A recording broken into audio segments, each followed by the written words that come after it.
All right, we are live. Yes. Okay. Um,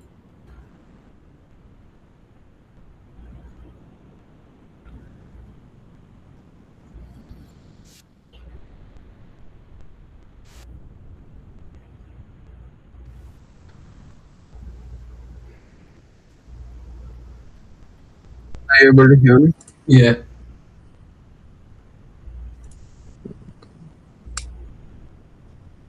So let's quickly go over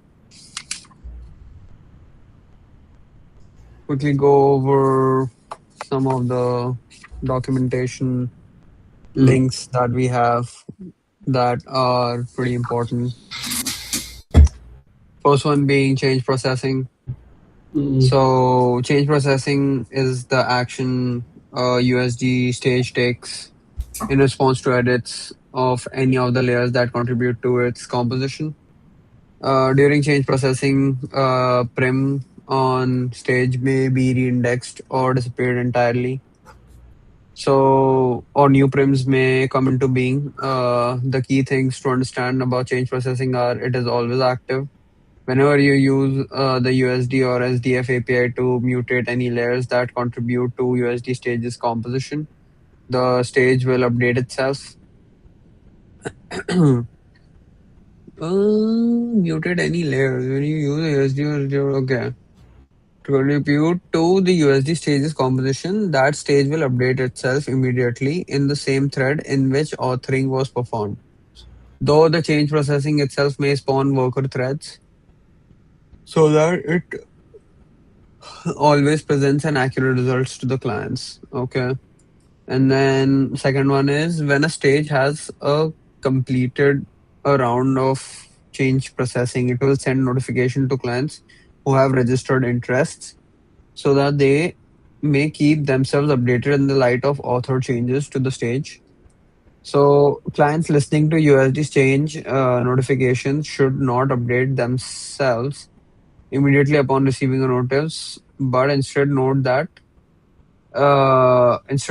what has become out of date, dirty, and defer updating until necessary. This helps minimize the amount of work an application needs to undertake when many edits are being performed rapidly. Okay, for all the layers that contribute to a given USD stage, only the one thread at a time may be editing any of those layers. Okay, and no other thread can be reading from the stage while the editing and the change processing are taking place. This is important. This is because we do not want to weigh down read access to USD stage data with any kind of locking.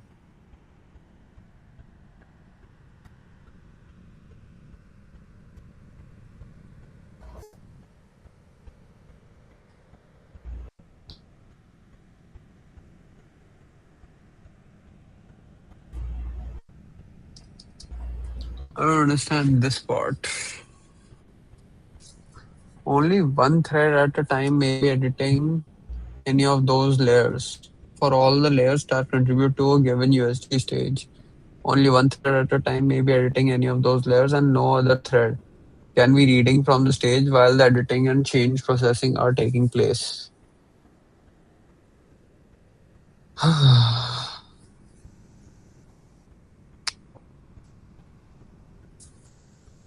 What are you writing?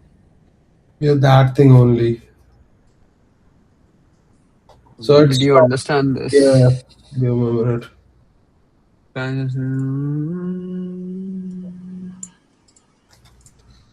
So it says only one thread at a time, maybe editing any of those layers, and no other thread can be reading.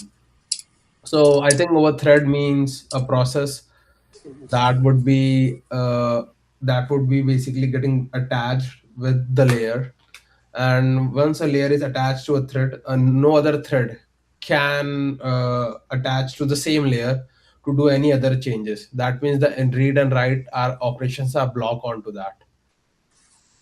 Hmm. So it basically means USD stage follows a main many reader, one writer. Many readers, one writer rule. Multiple threads may read the same stage simultaneously, but while any Read right. contributing layer is being edited and USD is decomposing the stage, every other thread must stop reading or editing that stage. Oh. So it basically says suppose a stage is composed from these layers. Only one IO operation is allowed. So all four layers contribute opinions to the composed stage. USD allows this. Thread A reads world chair, traverses. Thread B traverses the stage. Thread C reads the animated attribute. All readings at the same time are okay. USD does not allow this. That thread A edits animation USDA. So concurrent edit plus read is not safe. Like it does not. Okay. So during an edit, USD may need to update the affected SDF layer. Hmm. Send chain notices, invalidate composition caches, rebuild prim indexes, update property resolution, add or remove prims from the composed scene graph. Reading thread could otherwise observe a stage halfway through that update. The threading model, think of it as either reader, same stage safe, or writer, same stage safe. Okay. This is what it means. For all layers that contribute to a given USD stage, only one thread at a time may be editing any of those layers, and no other thread can be reading from the stage while the editing and the change processing are taking place. This is because we do not want to weigh down the read access to USD stage data with any kind of locking. Got it. This is commonly called multiple reader, single writer model.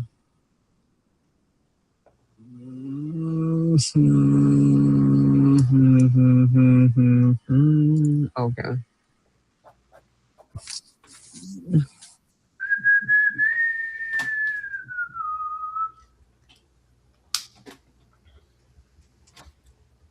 Clients listening to USD stage notification should not update themselves immediately upon receiving the notice, but instead note what has become out of date and defer updating until necessary. This helps minimize the amount of work an application needs to undertake when many edits are being performed rapidly. Oh, mm. Oh, like pub sub. Oh, I see.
Okay. So that is done. Oh, we will Why be does this change? Why does why USD does this? We do not want to wait on blah blah blah. want to merge, blah blah. My threads are reading the change. Okay, okay. Important US different layers do not make concurrent writers say. Safe for layers controlling stream said this is not safe assumption.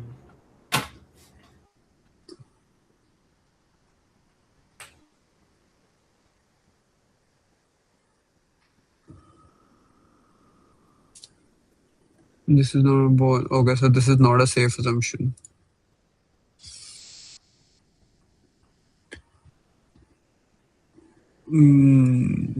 Therefore, adding two different contributing layers at the same time can still create a race in compost stage. Okay. The safest approach is stage write log, edit layout.usd, finish USD, change processing, release log, edit animation.usd.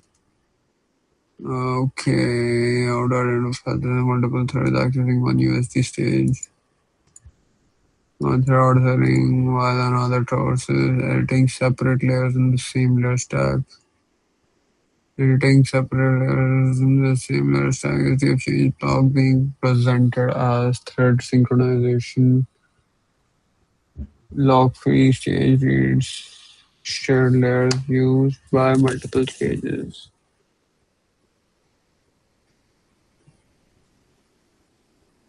The correct reasoning is usually concurrent reads are allowed. It's requires exclusive as.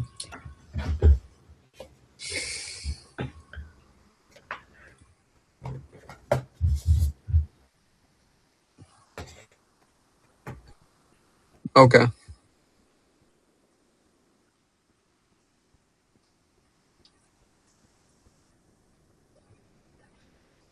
Alright, do you wanna dive deeper or that's fine Yeah, with I you? think that's fine. Like change class. Class is something else. Class is No, we are not doing that. I was just yeah, we yeah. are just doing That's this more than one. enough. Like Okay. we just wanted to get an overview of what is change processing, and that's more than enough. And I think the question that we went Alright. from that highlighted line. Yeah. The client one. Client one, Oh no, okay. The highlighted means the bold. uh, bold. Okay. Yeah. So SDF change block class reference. So let's do this real quick. Let me just put this in. I think I did red change block. Did I know? Not yet. Please make sure you have read fully understand the issues below you before using the change block.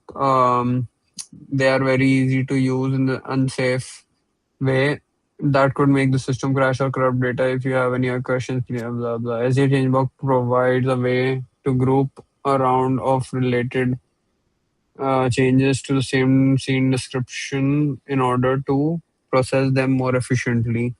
Normally, SDF sends notification immediately as changes.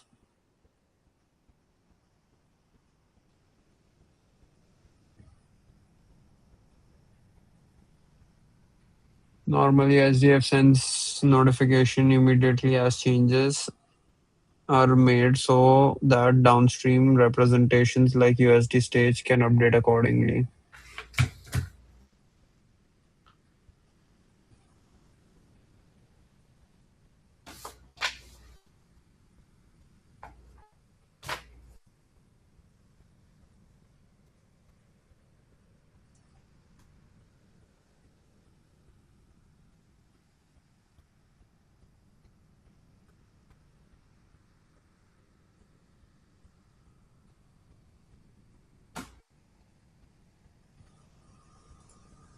Normally, SDF sends notifications immediately as changes are made so that downstream representations like USD stage can update accordingly. However, sometimes it can be advantageous to group a series of SDF changes into a batch so that they can be processed more efficiently.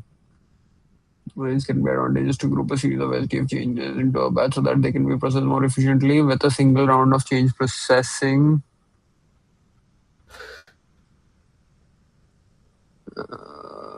An example might be when setting many AVAR rule values on a model at the same time. Opening a change log tells SDF to delay sending notification about changes until the outermost change log is exited. Sorry.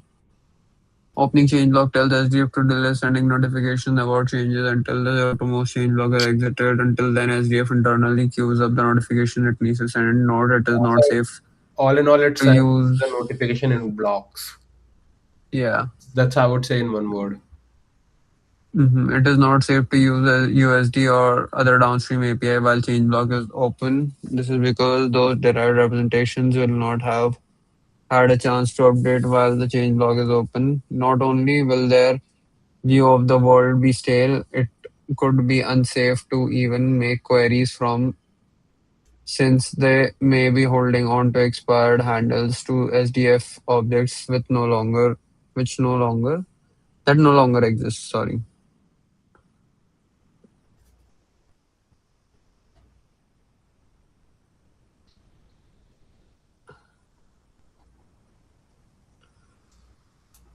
Okay. If you need to make a bunch of changes to a scene description, the best approach to build a list of necessary changes that can be performed directly via the SDF API and submit those all inside the change log without talking to any downstream. If you need to make a bunch of changes in the scene, then the best approach is to build a list of necessary changes that will be performed directly via the SDF API and submit all those inside the change log without taking any downstream libraries. For example, this is how the mutators in USD operator operate on more than one field or spec work. Danger, danger, danger. Okay.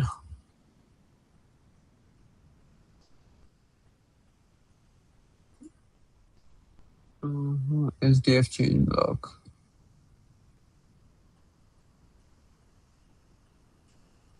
Hmm.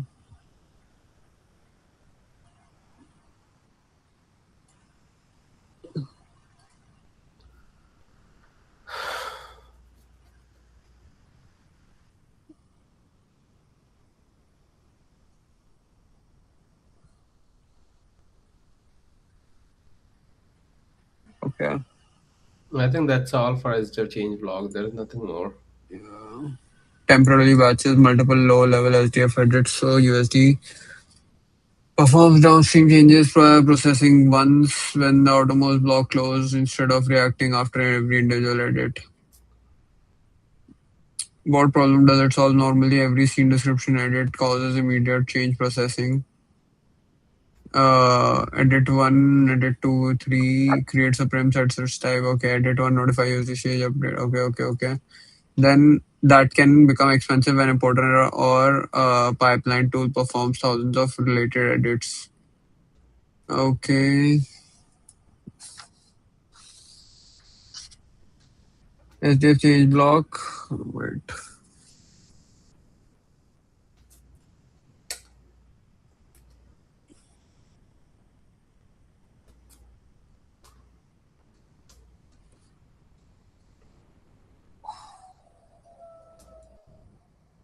Open change log. Open it, release, block. So while the block is open, SDF records the changes but delays notifying downstream such as USD change. Close outermost change log queue is released one batch round of the change processing. Simple analogy, imagine writing is straight. Without a change block, you can inform everyone after every cell. With a change block, you say wait until I finish the related batch. Basic Python syntax is SDF change block, perform direct SDF edits here. So SDF change block, all the edits will be made over here. And then once these edits are complete, conceptually, this authors this line by line explanation created memory layer tells SDF queue the following related changes and delay downstream processing. Create raw print specification. Okay. Create blah blah blah. When the block closes, SDF releases the accumulated change information for downstream processing. The most important safety rule: do not use USD APIs while. Okay, so this is the most important that is mentioned over here as well. Do not use USD APIs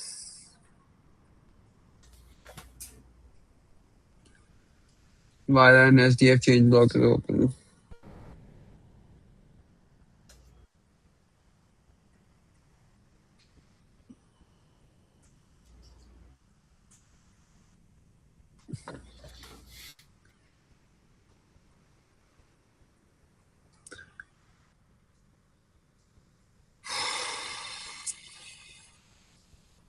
Must not be quoted vulgar. Their view may be stale, and they may even retain handles too.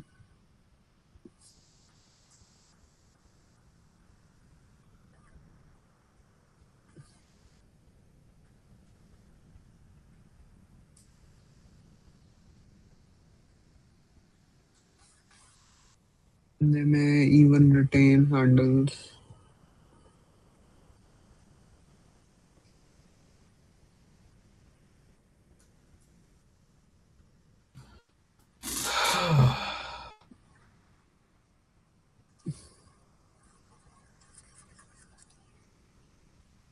To SDF objects that no longer exist.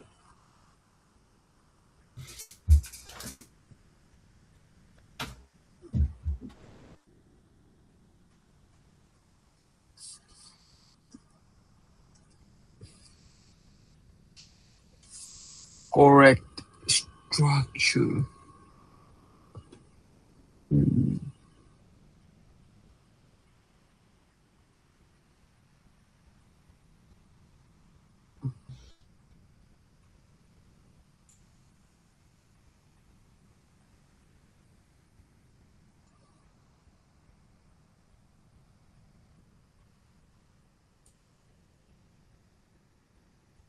Hmm. Important connection to common example. Yeah, mute.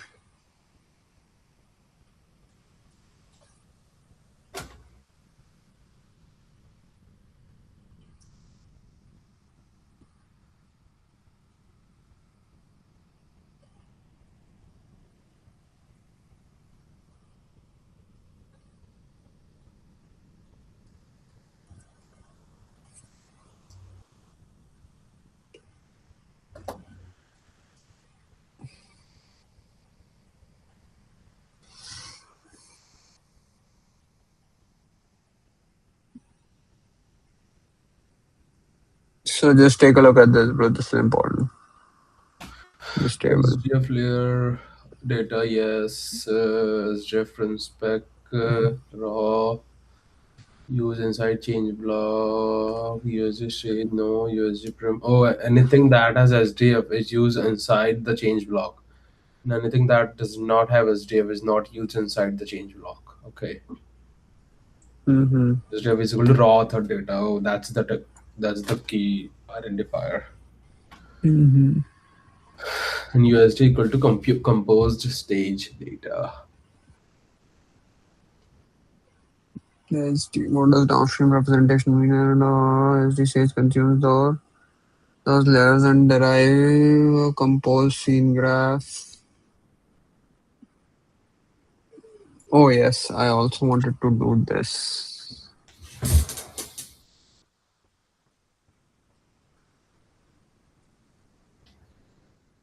Today we will do this, bro.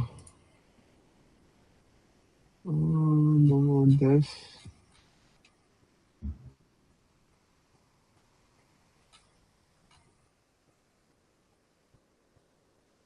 In this one. What was this? Velocities. Oh, velocities. USD geometry schema applying time sampled velocities to geometry. Okay. And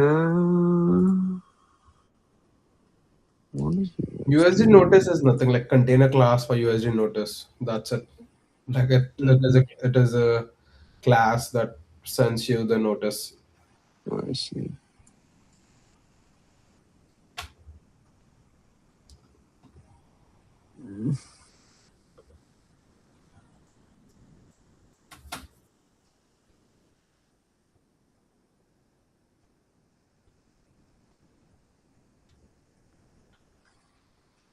Damn, we completed this as well. Mm. Yeah, bro. This, yeah, I want to do debugging and this part, but let's finish this first. Yeah, Yeah. yeah, focus on debugging. All right, so STF layer edit change notification, everything is done. Inside a change log, the pipeline is paused at the notification boundary.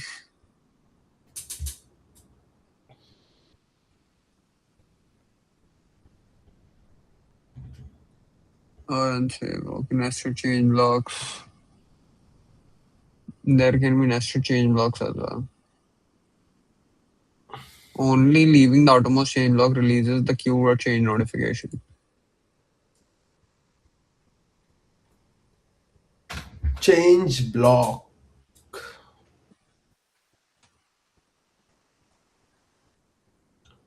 When should you use it? Good use cases are large importers and converters, read CAD, DLTF, proprietary scene, create thousands of SDF sprint packs, create attributes and relationships, finish the bash, bulk namespace or structural edits, create many prim specs, move or delete specs. Okay.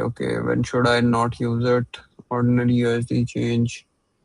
Authoring already includes internal mechanisms appropriate for its operation. I see. Okay. Also avoided when you need to query the stage between edits.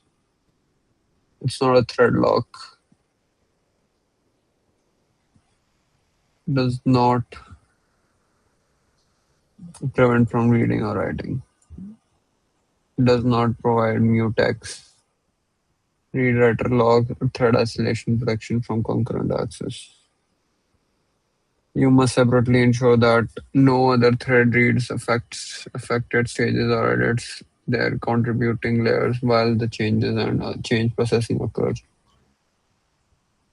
SDF change block, batches, notifications, thread lock coordinates, concurrent access.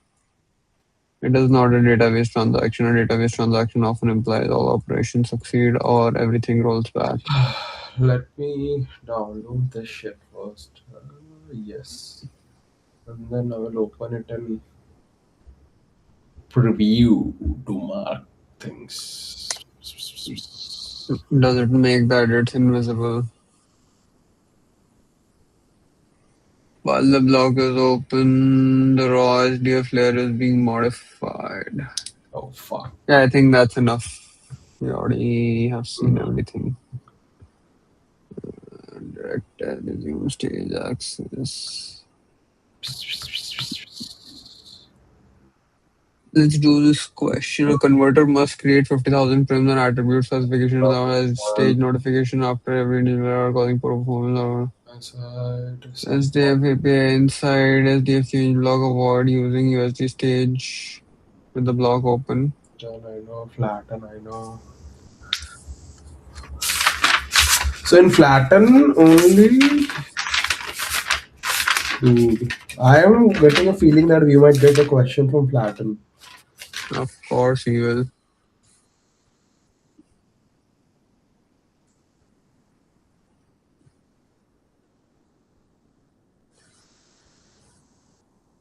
You know, flatten also removes metadata as well. Just FYI. Okay.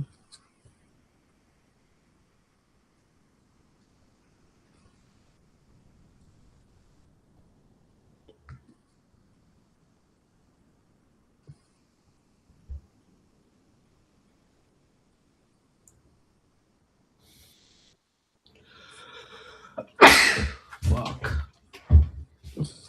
Is a schema. What the fuck?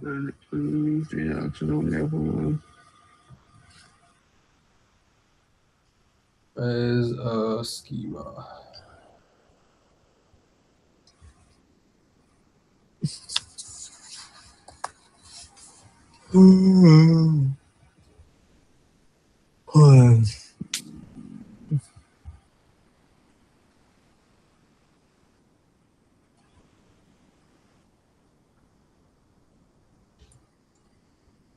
USD.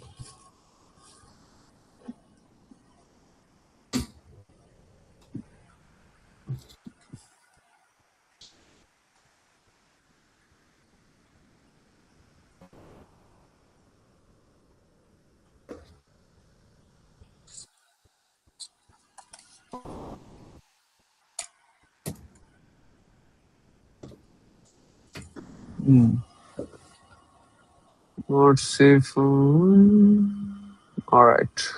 We can close this. What was the other thing that you were saying? Mm, what was the other thing I was saying regarding regarding what? Fallback. Oh, metadata fallback. Yeah, metadata. Fallback. Sorry, flatten. Yeah, flatten, like metadata are also removed when you're trying to flatten a stage or you do flatten a layer.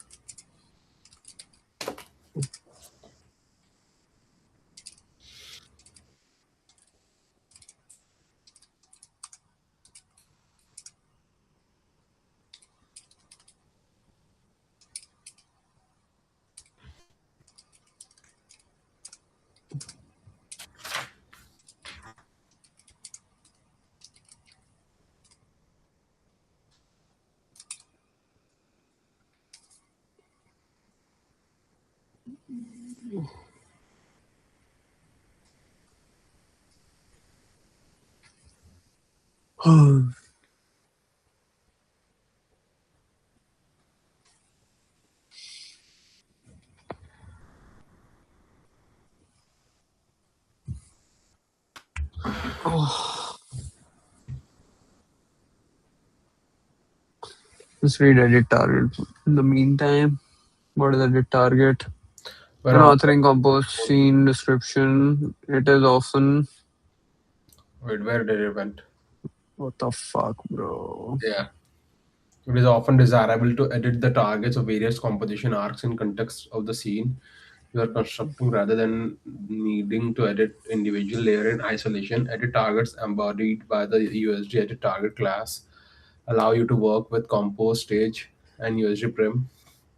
It contains it contains while specifying which contributing site in the stage and network of the composition arc should receive the opinion you are about to author using the composed prim. You can think of edit target as an extension of ideas of selecting layer in Photoshop.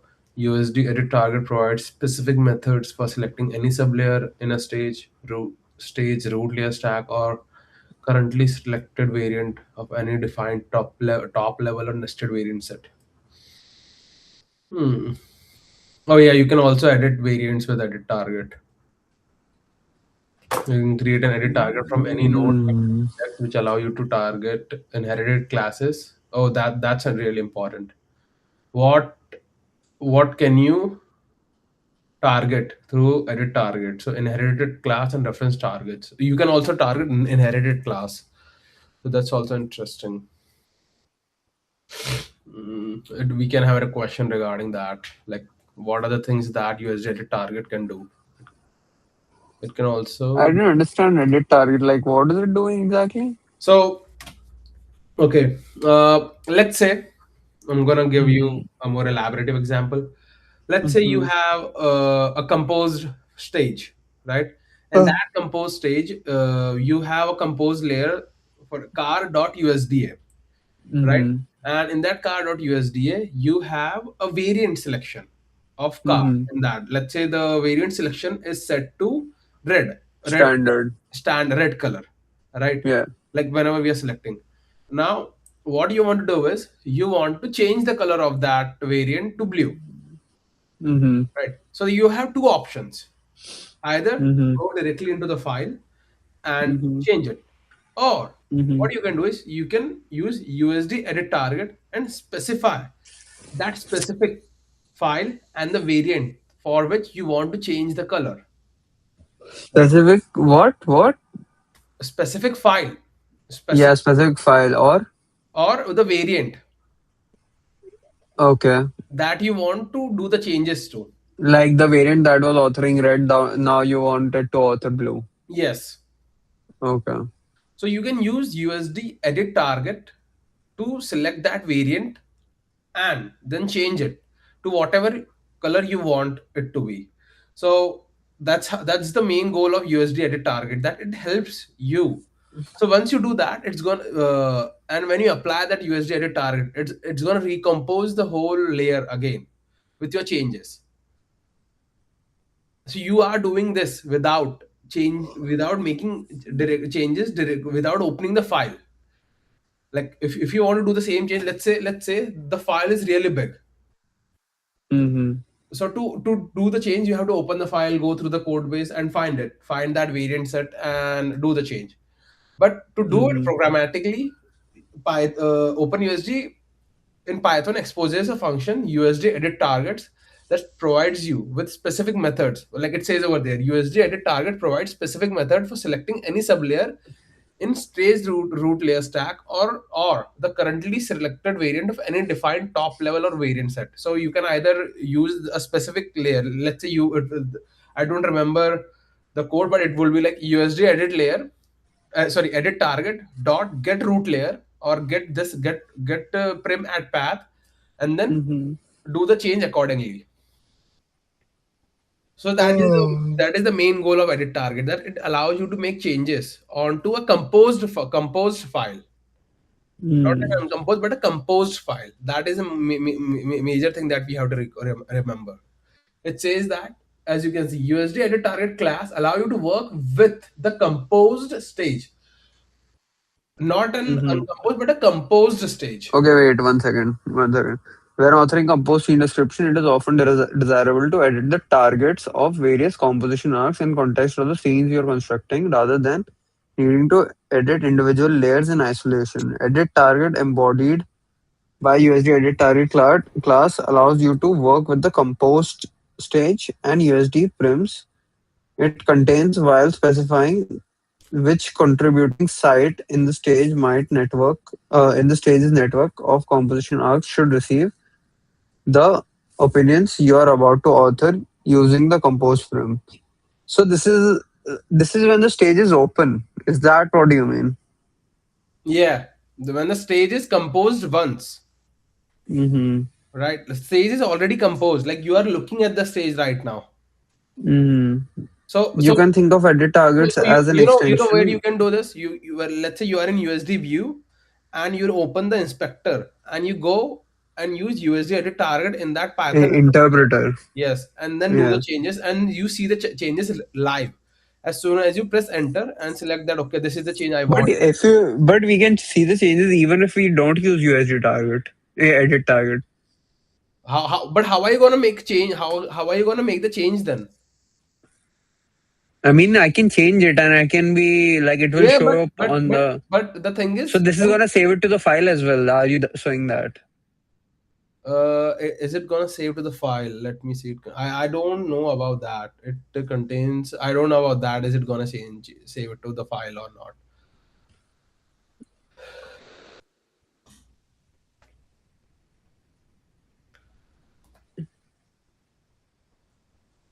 Let me complete this first.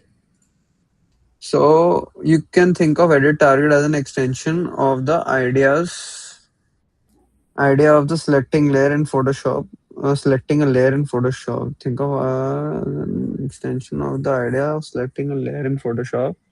Use the edit target provides a specific methods for selecting any sublayer in a stage's root layer stack or the currently selected variant of any defined top level or nested variant set. In addition, you can create edit target from any node in a prim index, which allows you to target inherited classes, references, targets. I didn't understand this quite well. Oh, ChatGPT time. It's time for ChatGPT. Okay, over here it's saying no flattening does not remove all metadata. It removes or consumes the metadata needed to perform composition, while ordinary resolved metadata such as kind, custom data, asset info, and documentation is generally written into the flattened result. Flattening removes the composition recipe, not the final composed information.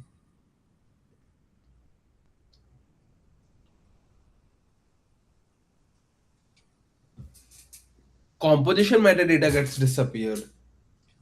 That's what I said. Composition metadata.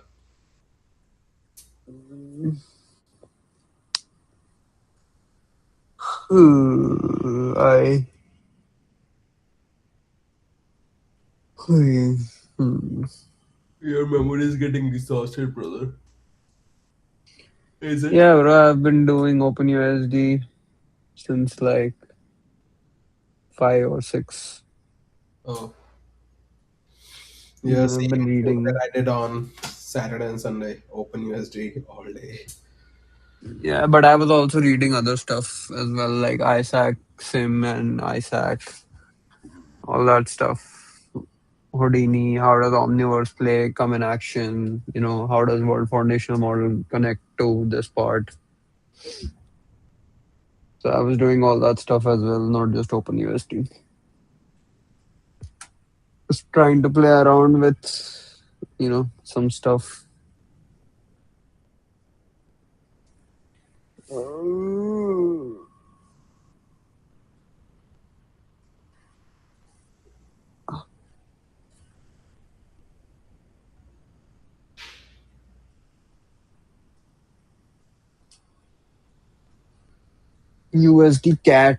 USD cat flatten layer stack.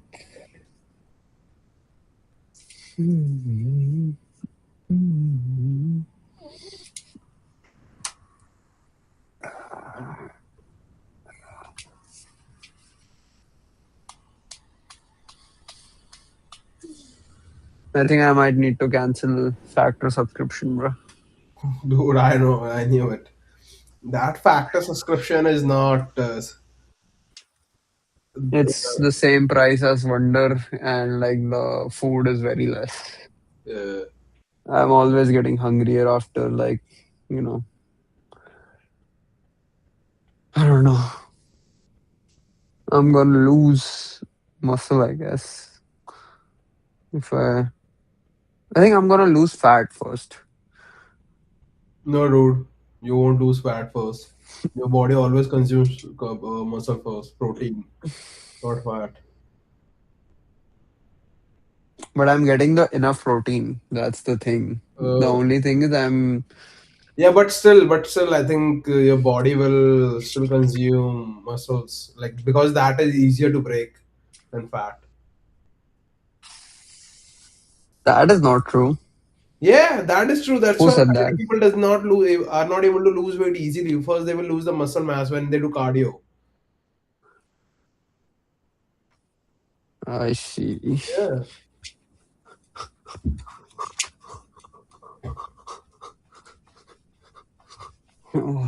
like for your body, because when you try to burn fat, it needs energy, and first it will start eating your protein. That is your muscles. I see. Okay.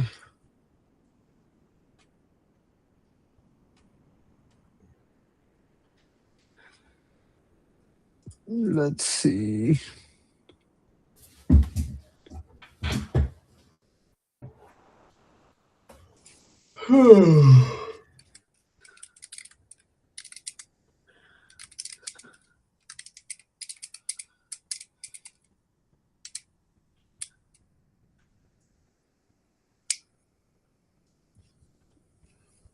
USD.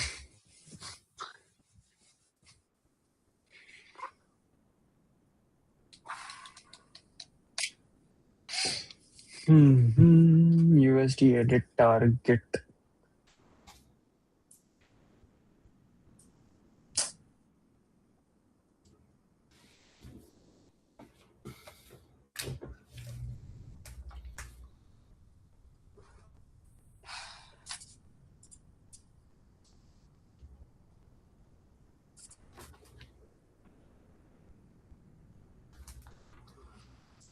It is so. This is saying specifically this function removes most composition metadata and authors the resolved values. For each object. Authors the resolved values for each object directly into a flattened layer. All variant sets are removed and only the currently selected variants will be present in the resulting layer. Okay. Class prim will still exist. However, all inherit arcs will have been removed and inherited data will be copied onto each child object. Composition arcs authored on class itself will be flattened into the class. Composition are authored on the class itself, maybe flattened into the class, flattened preserve scene graph instancing by creating independent routes. Yeah, we already saw this yesterday. Okay, I have a question for you. Does Yeah. USD support addition of new data types via plugin? Does USD what? Supports addition of new Mm-hmm. data types via plugin? Yes. No, What? No. I think it does support it. it does not support it. Where is it written? It's an USD frequently asked questions. Oh, okay. How do I know that? I'm gonna share you the link. Mm, I think this is the link. Yeah, right from over there. Oh, Mm, USD FAQ, right? yeah, No. yeah, USD FAQ. I have some layers. This one. No, what was that one? Oh yeah, that one, that one. This one. Uh, Bro, no, are you no, no, no. stupid or what? Wait, bro. I just need to verify. Wait, bro. Wait, bro. Pipe. Just tell me what page is it in? Pipeline development or Dude, open the debugging link and that I sent you on iMessage, fucker. I slow opened ass it. motherfucker? Yeah, it's the what file format is my USD file. That is the FAQ. Yeah, What file format is my USD file? As shown in the table above, USD files created in plain USD can either be binary or create. Yes, this can be advantageous in certain scenarios. Yeah. When authoring USD underlying format or encoding the .USD extension can be specified using file format arguments as observed in SDF layer, create new or SDF layer export. So developers can also use USD default file format, to control the default underlying format. Okay. USD default file format. The environment variable is used when the underlying format is not explicitly specified. Through file format arguments valid for blah blah blah random access create. So what does it does not say anything about data type. go down, bitch. Binary text, what character encoding, what data types are supported. See basic scene data types section. Okay, for complete list of supported data types. USD does not support addition of new basic data types for a plugin. Okay. Like this could be a So question as well. what does USD file Because look our earlier like? questions did came from over here. That USD cat thing, it came from over here. We had it. Yeah, I know. I'm just trying to have no stones left unturned. No stones unturned. Yes, no stones are left unturned. Turned. Water carbon. Wait, what the fuck is? Oh yeah. Dude, I have you used the staging manager that we have in Mac OS? Staging manager, no. Apparently, it's really good. People say that. I have not. What is staging manager? Go to your control panel Yeah, and you will find an icon with three dots, one, two, three, aligned vertically yeah, with a display around next to it. yeah. Yeah, Grid. yeah, yeah. Click on it. View view container as What? I'm in my control, like the control. Like the control panel where you can not the settings, control panel on the top Yeah, notification. command and space, right? No. That's Oh, yeah. On the top, you will have where you can turn on and off your Wi-Fi. That's your control panel. oh, control panel. Yeah. Yeah. So in So that, where do I need to go? you will find an icon with three dots aligned vertically next to a display, kind of a thing. You found it? Show me over here. Wait, I'm Where not. is this? Oh yeah, okay, got it. So wait, hold on. This one. Yeah, that one. Yeah. It's on. That's it. Okay. Yeah, it's on. Just click on it. Now, And and then I think if you might have a stack of windows on your left hand side. Oh, I see what you mean. Yeah, this was a older feature. Oh yeah, like I think I'm trying it for the first time. Yeah, I've used it before. Hmm. It's not very useful. You'll like, I don't know. I don't know. Yeah, makes sense. Let me just shut my unnecessary noise. Say graph, say graph, say graph.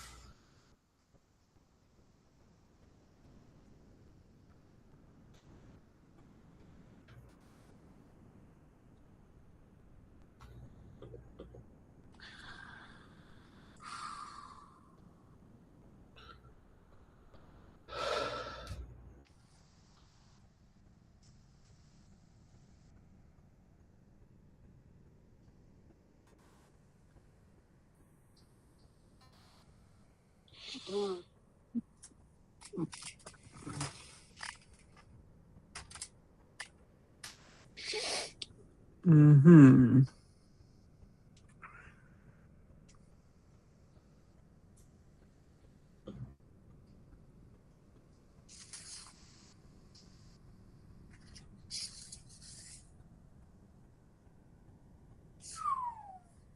Yes, this is much better.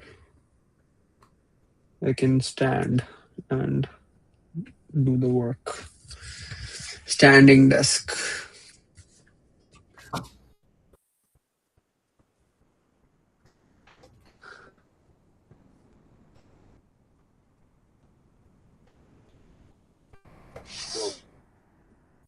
Bro, I'm still confused about the renaming thing, right? Mm. Like if you just rename from USD to USDA, how can I convert USD for yes, this one.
Okay, so this is important, bro. Mm-hmm. When you are converting from USD to USDA or USDC, you cannot rename it. You need to use the USD cat command. But when you are converting from USDA to USDA or USDC to .USD, then you can just simply rename it. Okay. This is what I was just trying to make sure. Hmm. Let me just not USDA or .USDC to .USD rename .USD to .USDC slash .USDA USD cat.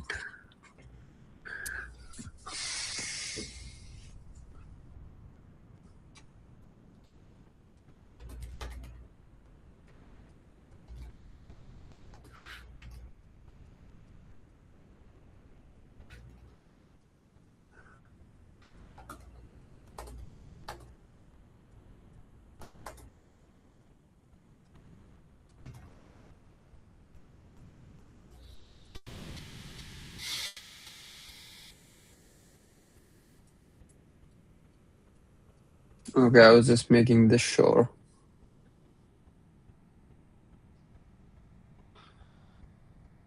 As metadata also removed.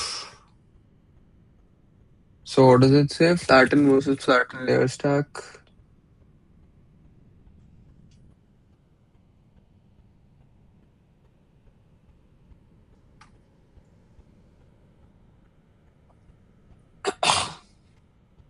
Flatten removes the common recipe, not the final. Composition recipe, not the final compose information.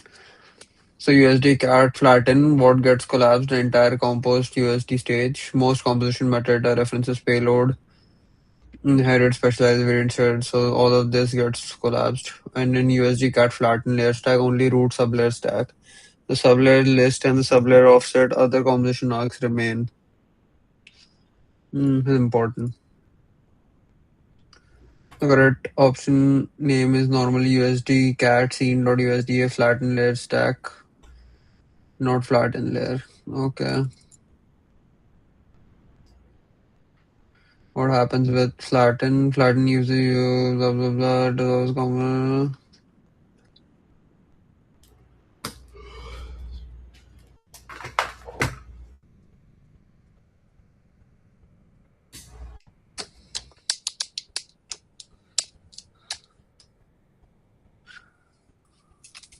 Oh fuck.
Roman Reigns, say hi, sir. Roman, who? Roman Reigns. Roman Reigns. Bro, I remember WWE days when Tiger got new PlayStation and he used to force Harryman, bro, let's play more. Yeah, because he was so good at it. Like, Mm. yeah, bro. Yeah, let's play this more. And then he will bring more controllers from somewhere. Like, okay, bro, I think we can get more controllers and then we can have more Royal Rumble Fest. Bro, let's do steel in the cage. Fest.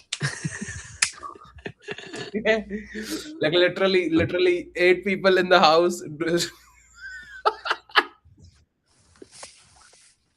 Sea Fest. Just Sadillo. Oh, yeah. Mm.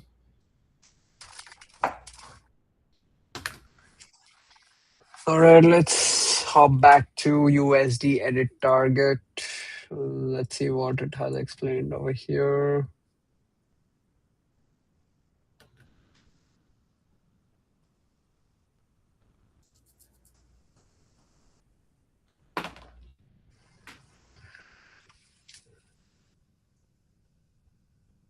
This was a question in our quiz. It also includes plugins that provide support for reading and writing Alembic files and also reading Material X files. Oh, it also includes plugins that provide supports for reading. Like what does it include? USDA or oh USD? It USD. USD supports. Okay. Material X files. Okay, okay. So USD supports plugins.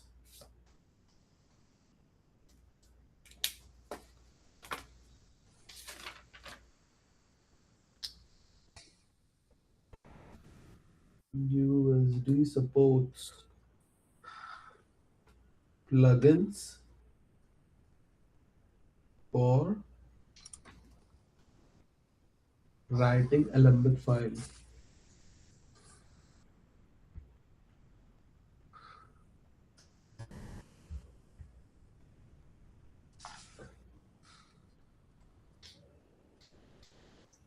iOS 24 is here, I guess, or 27. I don't 20, know. 27 is already out? No, no, no, not out, dude. 24 it won't be 27 won't be out until the new iPhone is launched. No, it is out. No, Beta like the testing. beta Bro, I ones just are saw a out. review. Oh yeah, I know the beta ones. I don't give a shit about iOS 27 or anything.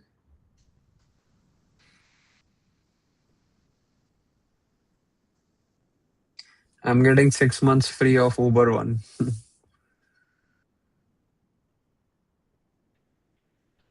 Bro, those things are shitty as fuck. $0.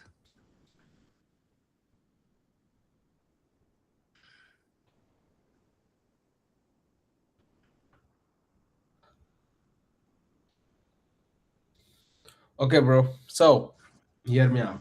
I'm getting a deal for the system. Mm-hmm. The deal is 400 bucks for everything plus a Mm-hmm. PS5. Mm-hmm. So I'm thinking I should take the deal, Mm-hmm. get the 400 bucks, and later on sell the PS5 as well. Yeah, do that.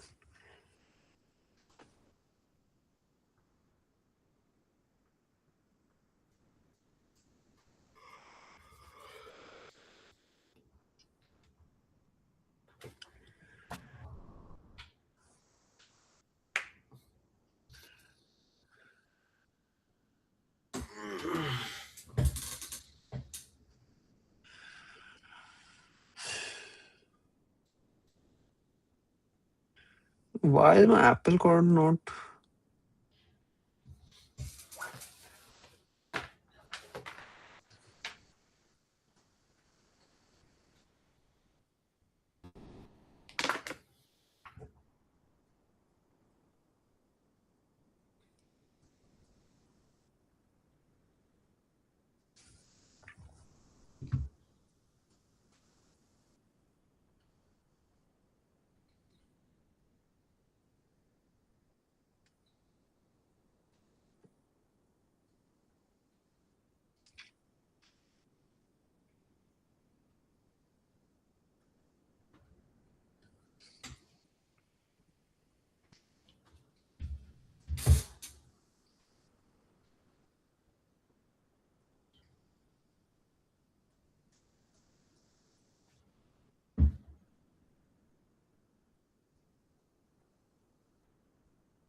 What the fuck?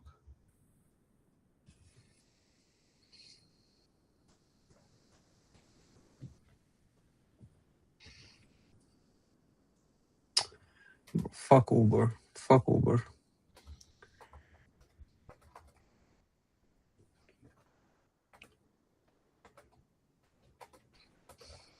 Whatever. Oh fuck Uber. Why are we trying to fuck Uber?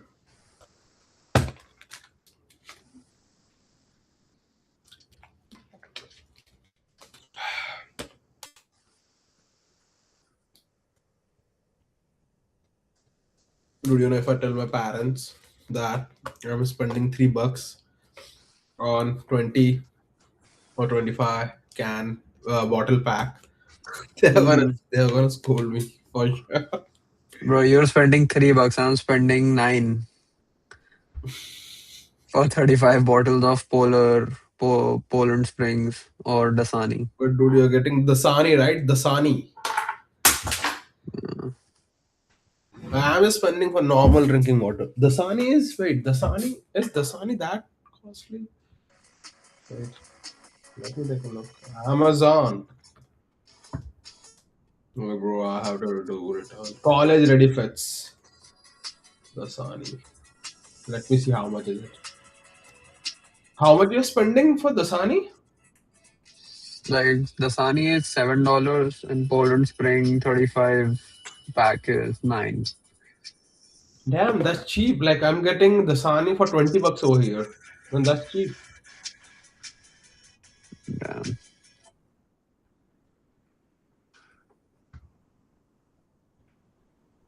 You should get this Saratoga.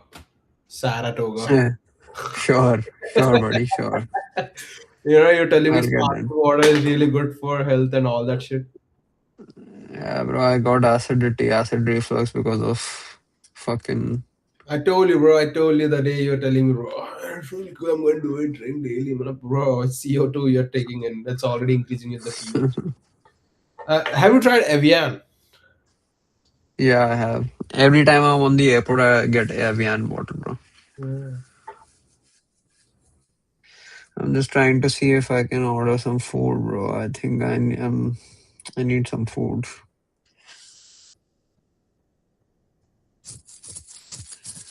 Let me order something real quick before we Why are you not continue. getting it from your Delhi? Bro, I'll have to go outside. Like, I don't want to go How far outside. is it? It's like right out, but I don't want to go out. I want Bro, to eat why do something you want to else. waste money on and because the thing is you would have to give a tip as well. That is true. Actually, you know what? I will be back Yeah, you would have to give real a quick. just do a pickup order on it, right? Just do a pickup order. It's a Delhi, bro. It does not have an app. No, no, on Uber. No, I won't do that. I'll just go and get it. I'll be back. Yeah.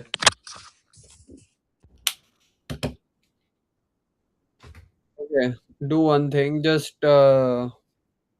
read USD edit target before, you know, Yeah, yeah, I'm already onto it. I'll go and get.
So a USD edit target answers when I edit this composed USD prim, which layer and which composition site should receive the authored opinion.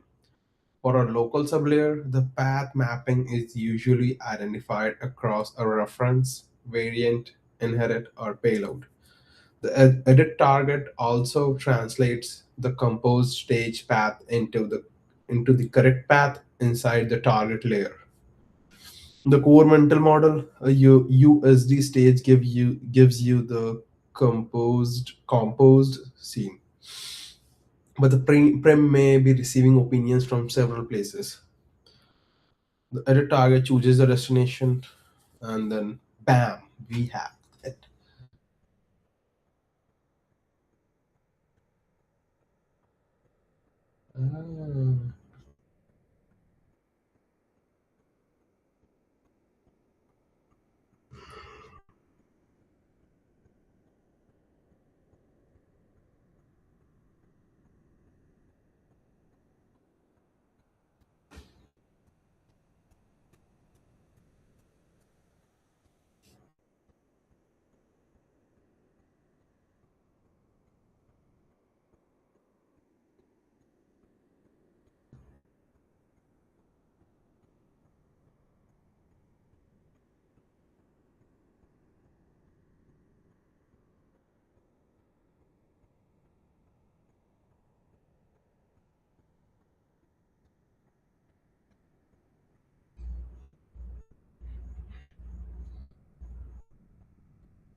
Ah.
Yeah, bro. Where are you?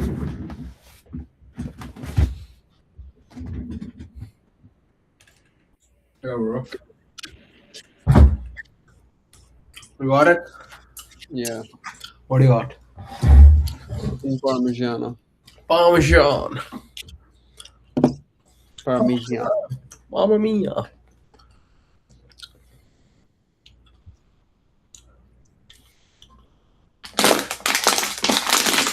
I'm not able to hear you on my AirPods.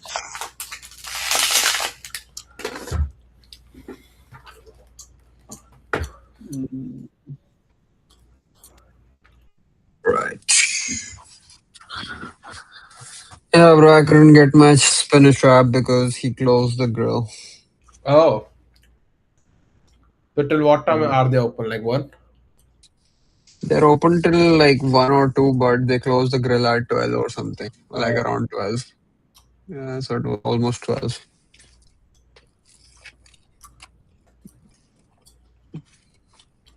Mm. Not bad. Oh.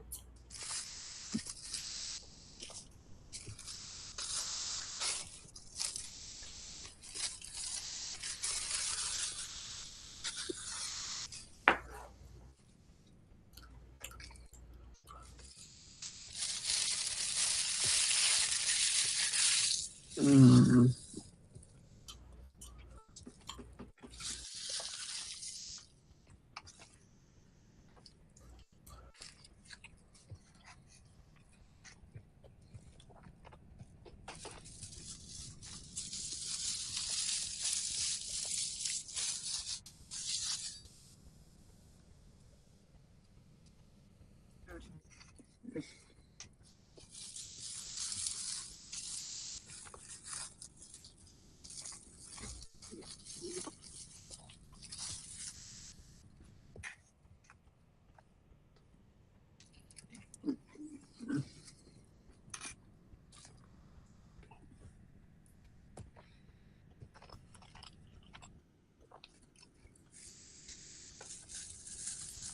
So what did you read?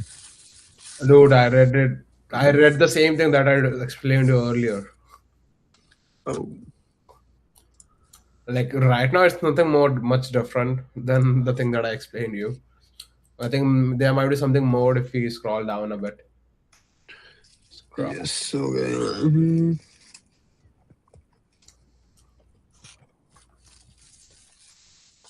Answers when I edit this composed USD prim, which layer and which composition site should receive the authored opinion. Hmm. For a local sublayer, a path mapping is usually identical across reference, variant, inherit, payload. The edit target also translates the composed USD stage. For a local sublayer, the path mapping is usually identical across a reference, variant, inherit, or a payload. The edit target also translates the compose stage path on into the correct path inside the target layer. Mm-hmm.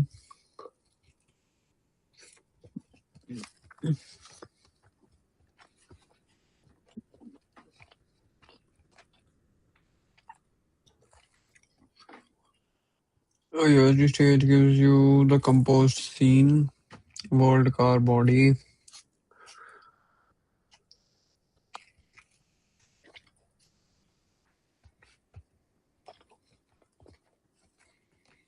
Mm-hmm.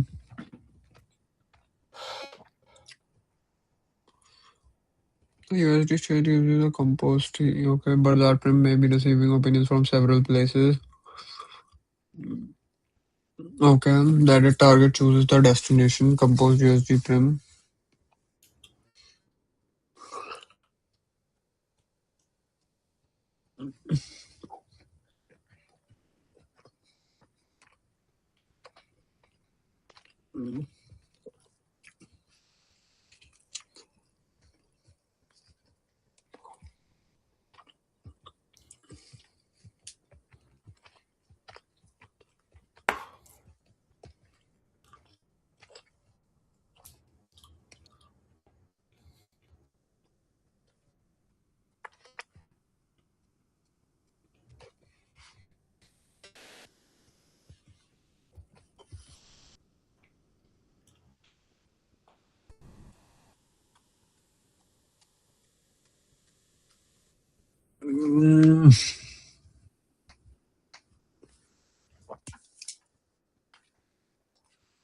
It chooses the destination attribute dot set world car body attribute dot set current edit target destination layer path mapping. But what the fuck does it do by choosing it? What is it doing? It's editing. It's making the changes onto it,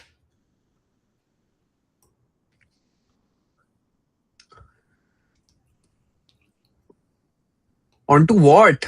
onto the layer, or where you're selecting Which layer? the layer that you want to make the edit. Mm, So go through the example one. Go through the example one. wait, USD prim is what you are editing. USD edit target where the option opinion is stored. USD edit context temporarily activates an edit target. Stage retains one current edit target. The subsequent mutations through stage owned objects are directed there. USD.edit context temporarily changes it and restores the previous target afterwards. Example 1. Okay.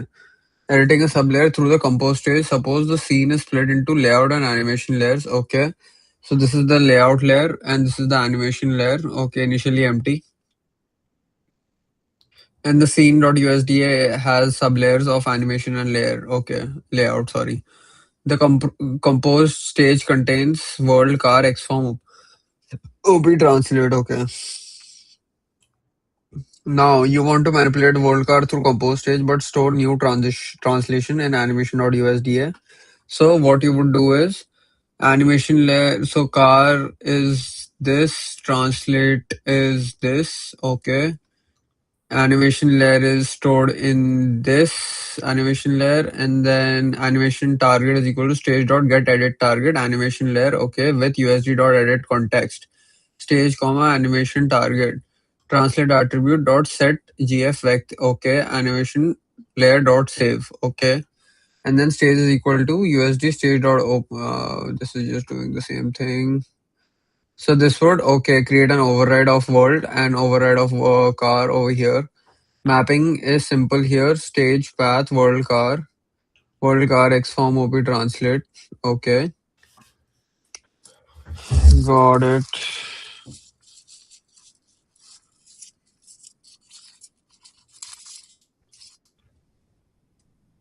Dude, my landlord pays for a high gigabit connection, bro. Nice. Yeah, I'm trying to download something and I'm getting like 15 megabits per second. That's like nice, nice.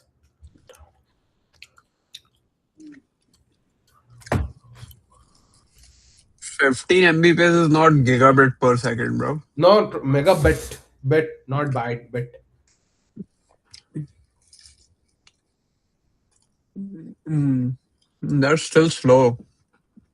Dude, if you convert it into Mbps, it's like 500 Mbps. Oh, Yeah, it's it's big B, not small b, big B. mm. But yeah. Anyways, uh, Okay, wait. Resulting in animation. Okay, the mapping is simple here. Stage, path, world car, X form, OP. Okay, layer spec path for.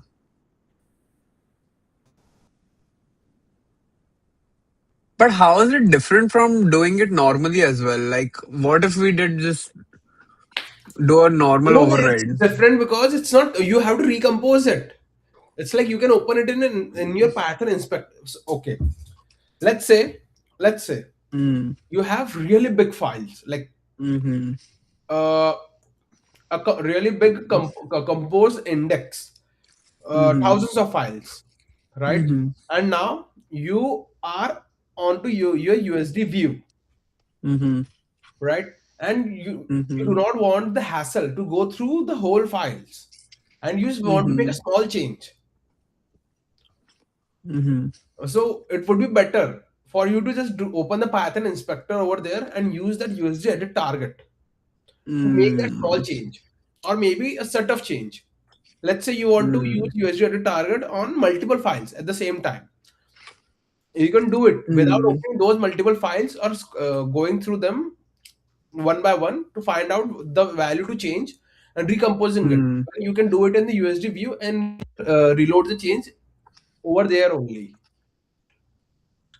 That is the mm, advantage. Like if you have to think it on a scale. If they have made it, they would have made it for like more complex environment, right? What we are dealing with right now are like basic building blocks of OpenUSD. Like okay, what is display color? What is that? Like if you go through that kitchen.usda, right? mhm, And if you look at the video that Matty had, mm, right? In that he was mm, using an opinion trace uh, mm, tool, right? Why he was using that opinion trace tool? Because that the whole kitchen set.usda had a lot of mhm, prems, small opinions and everything.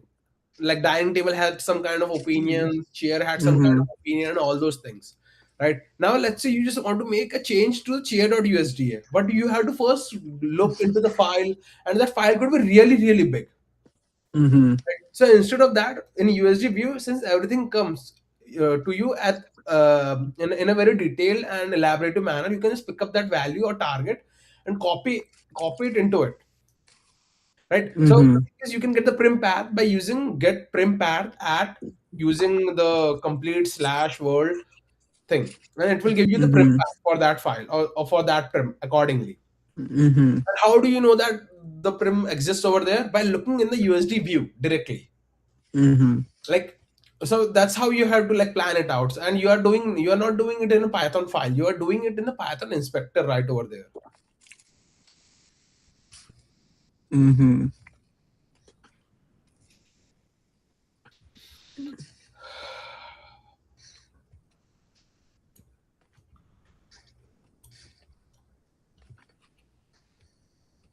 I don't know where did I find this fucking thing.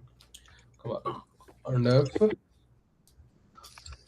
USD cat USD.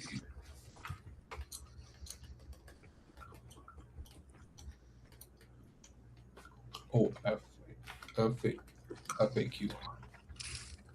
Oh yeah, oh yeah, okay, this is also done. Nice.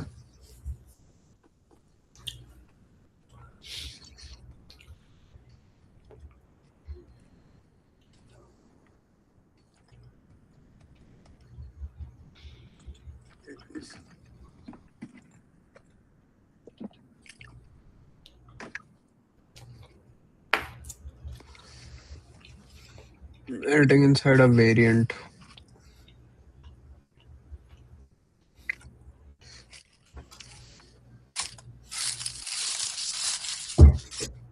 So do you like pickles? Yeah, sometimes. Just like this. Wait, let me take.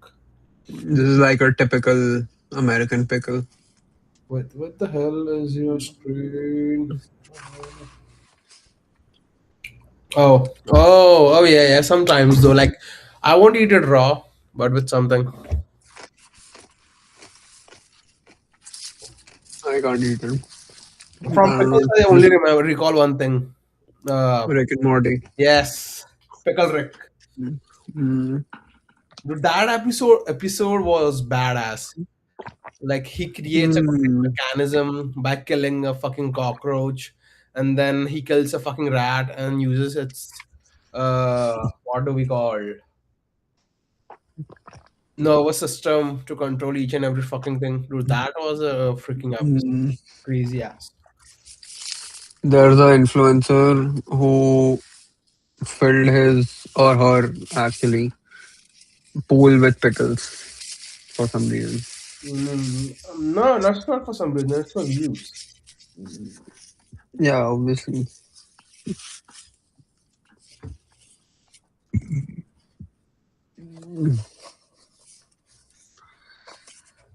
All right. Let's get serious.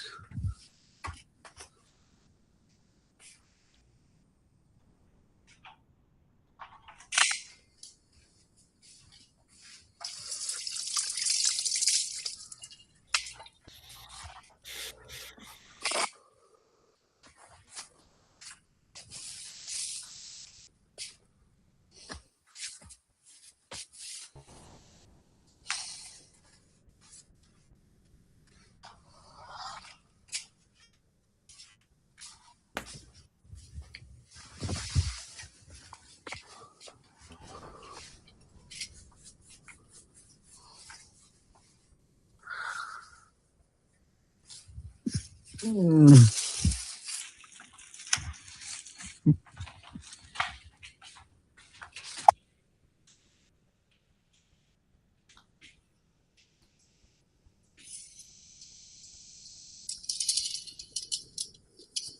Apple AI hardware trade. Non received Apple train.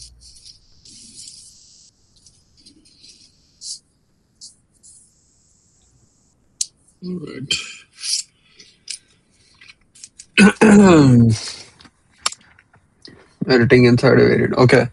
So for a local sublayer, the edit target normally uses an identity path mapping the stage path and layer path. Example to editing inside a variant. This is a more selecting a layer.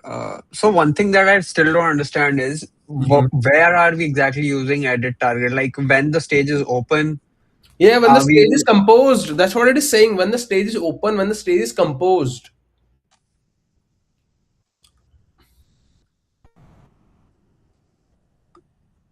which composition site should receive the authored prim? When authoring compose scene description, it is often desirable to edit. Okay.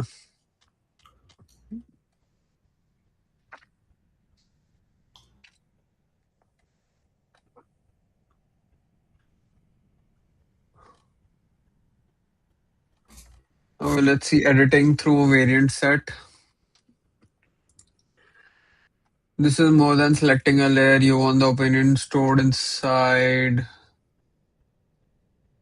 a particular variant branch. Suppose we want car variant set look red, blue. Okay. What do operations mean? Look V set variant set red look. Okay. So where are we doing? Okay. Look variant set. Okay. Add.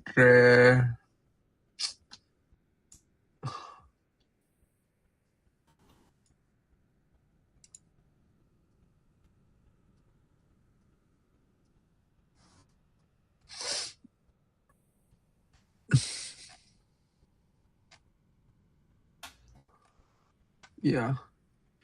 With look V set get variant edit context. Get edit variant. This chooses variant is currently active. Okay, set red. And then with look we said get variant edit context. This direct subsequent authoring inside the selected variant. Okay. So this is gonna edit inside the selected variant. Body dot get display color attribute set. Um,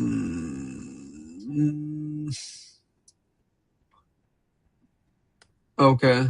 So this is gonna okay. Edit context is basically okay. And then what was the edit target one? USD edit context state dot get edit target for local layer.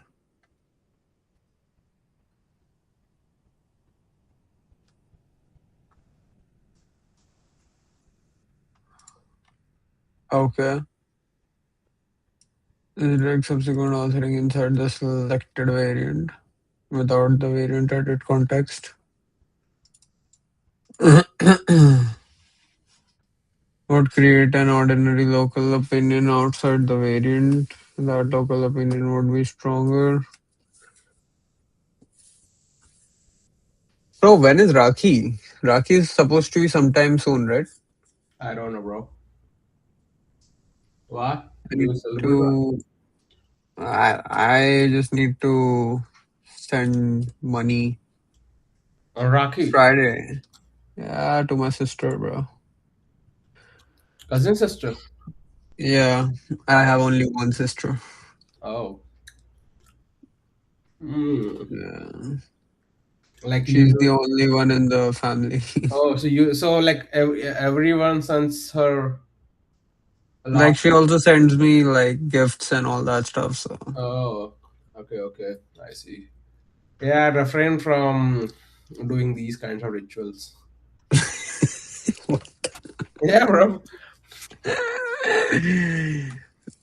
Like, but why, I bro? will ask my sister that, okay, tell me whatever you need, but don't send me this bullshit.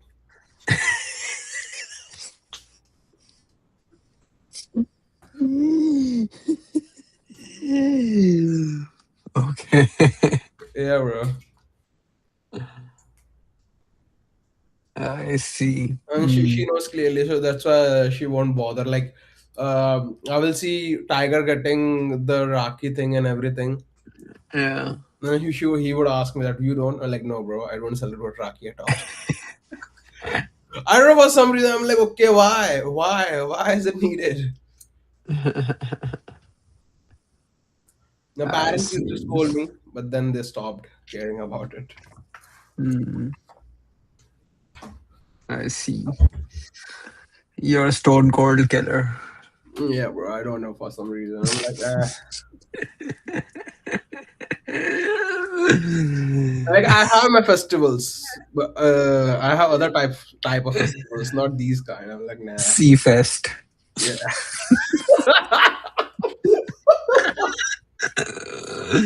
You celebrate those festivals with Tiger. yeah, bro.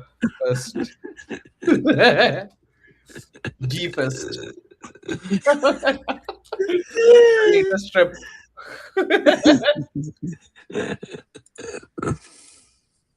All right. Look, we set variant set. Okay, okay, okay. Get display color. Okay. This direct subsequent authoring inside the selected variant set would create an ordinary local opinion outside. Get display color set. And that local opinion would be stronger than variant opinion and could make switching variant appear not work. The official variant tutorial uses get variant audit context specifically to distinguish authoring variant contents from authoring a direct local.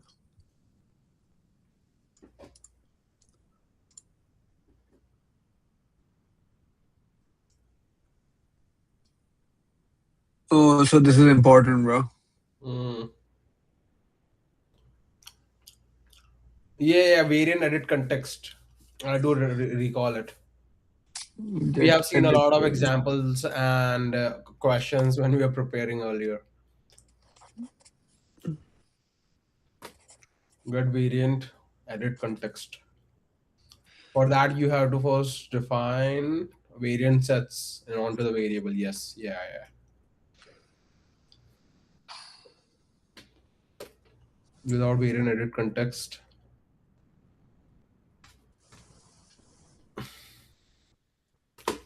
you have to write with as well in your Python code. With look set dot get variant edit Yeah. context, Hmm. or otherwise it won't work. So this could be a trick question. You are given two snippets, one with and one without with. Hmm. And then you will be tricked into get using without with. Hmm. Tomorrow is a day for the injections. I see. I see. The what is the chemical composition of those injections? Lidocaine, What is that? saline water. Lido what? Lido? Lidocaine. Oh, Yeah, lidocaine. this one. Fast acting local anesthetic. Uh, irregular heartbeats. Why? Like what? Why? Why do you need this exactly? For your shoulder. Yeah, no, for muscle knots. Research trigger point injections.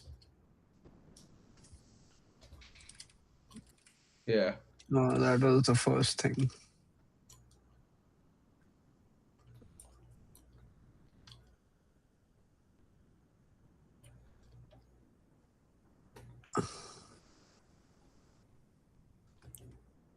Tension headaches. I see. Yeah, they're gonna inject in my trap. Oh, here. Yeah, bro, on my butt. I got a lot of knots. Yeah, Oh, they're gonna do it over here. yeah, that over there, and I maybe see. one on my. Uh, the second one is down below. This one. No, no, more below. Yeah, This. yeah. Two, one on the Uh, neck.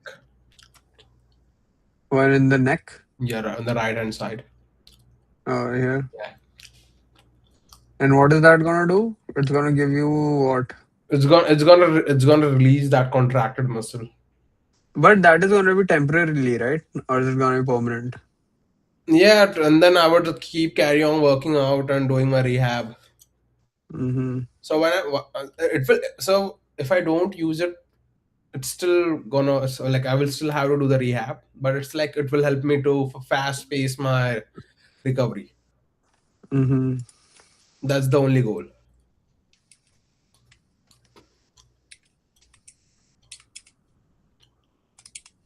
Mm.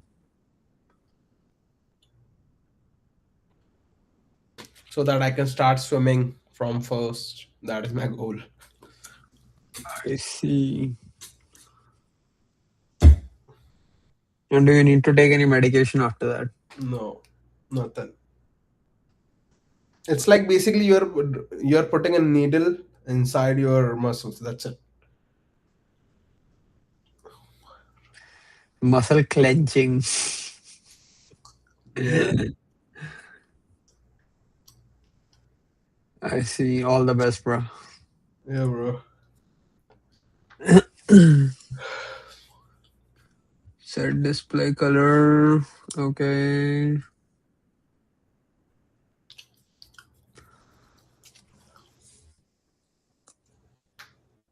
Authoring variant contents. But how are we using get variant edit context over here? Like I'm still confused now. It's a look set dot get variant edit context. Now where are we editing the context after this? No, but first we are setting the variant selection over here. Oh, yeah, okay, okay. And then with look, we set get variant edit context. And then once the like whatever look we set has set, Body. Where is the body coming from? Body dot get display color attribute dot set. body is over here. Oh, first we are setting it and then we are using get variant edit context and then applying it Get on. display color attribute dot set, because the get display color attribute will get the blue color variant, and that is gonna set this in the blue color. Oh, sorry, red color. This is red color. Oh, and then we are gonna set it to select. Oh, okay, okay, okay, okay. That's the sequence. Oh, got it, got it, got it. Would create ordinary local opinion outside the variant. Would be stronger. The variant could make switching variant appear not work. Okay. What is happening?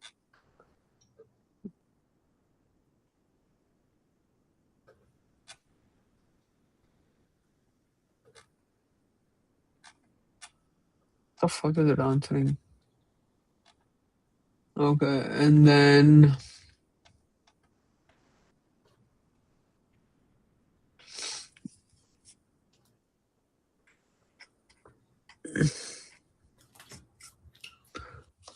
okay.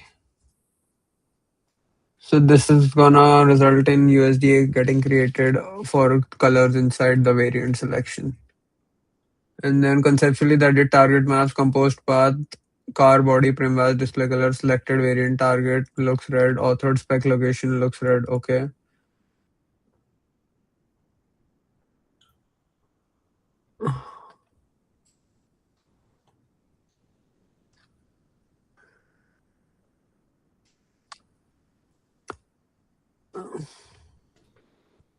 Editing through a reference. This is the key meaning of editing in context. This is the key meaning of editing in context. This is the key meaning of, okay. Car.usda, defx form, car, def mesh body, custom token, paint finish, matte, short.usda, defx form, world, defx form, hero car, references.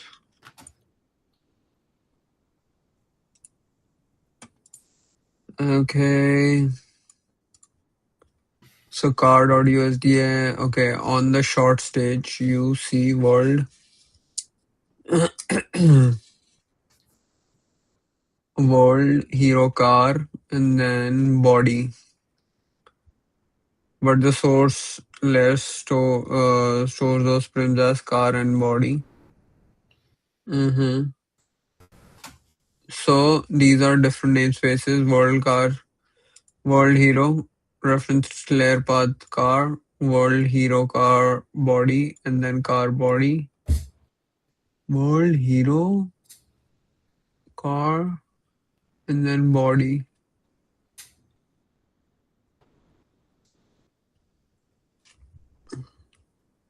A layer only edit target is insufficient here. USD also needs reference arcs namespace typing or mapping. So, okay, what is happening over here? Hero car is set in, okay, get primate path. Hero car body, okay. Query USD dot prim composition query dot get direct reference hero car. And reference arcs is query dot get composition arcs. Okay. Reference arcs is equal to reference arcs 0. Target layer is reference arc dot get layer. Target layer reference node is equal to reference arc dot get target node. Asset edit target USD dot edit target. Edit, target layer target node. Mapped path asset edit target map to spec path.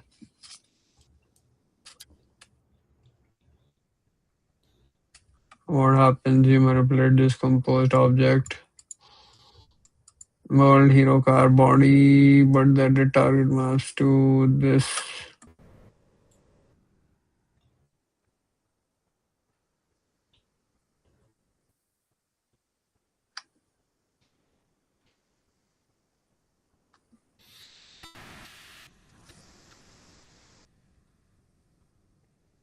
USD edit target explicitly supports references, classes, variants, and payloads. Let me ask it. What does it not support?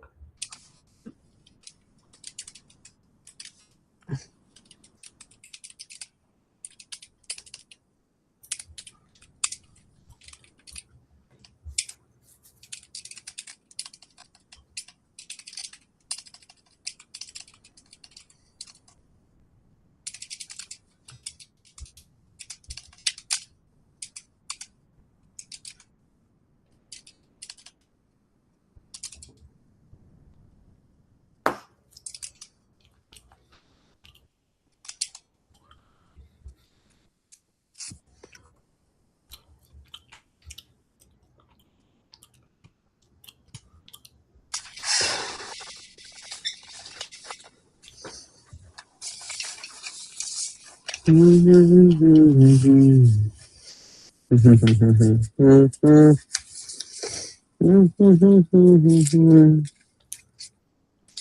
got this new gum.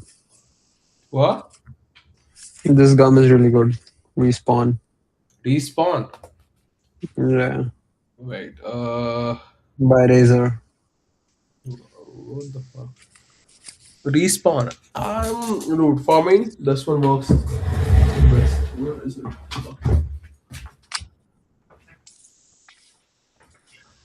Extra. Icebreakers. Mm, Icebreakers. yeah, I've used those. Yeah. Dude, there's a Hmm? backstory for this gum. There used to be icebreakers, mints. That used to be very expensive in India. They were like $200, 200 rupees for a box or something like that. What? There was a lot of hype for icebreakers in India when I Oh, was a kid. damn. Not the gum, the mints, like those box mints. Hmm. And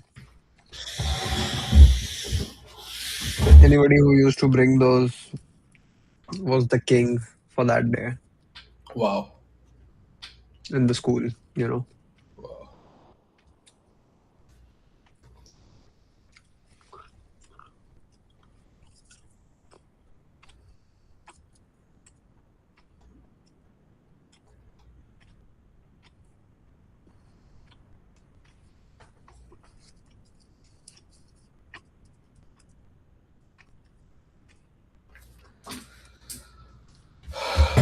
Let me get some.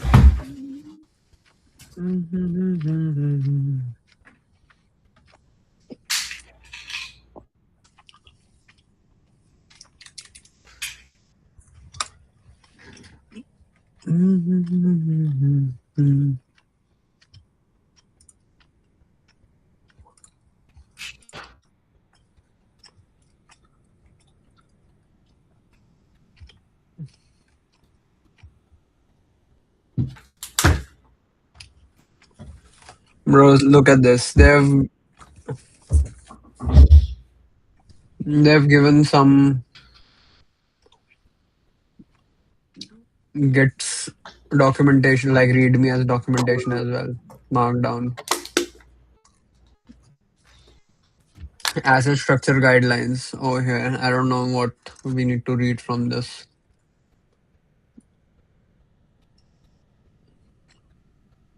Dude, it's the same thing that we have already read, I guess. Models can improve.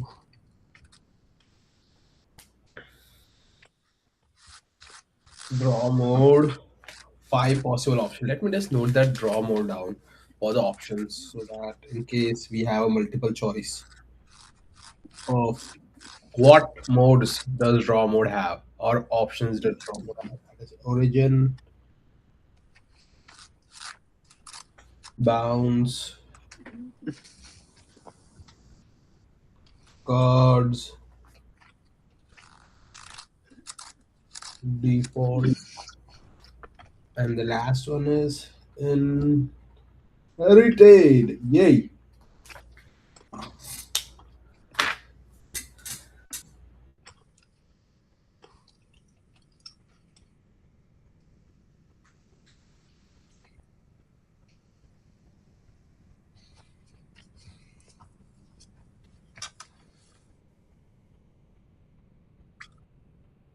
Mm,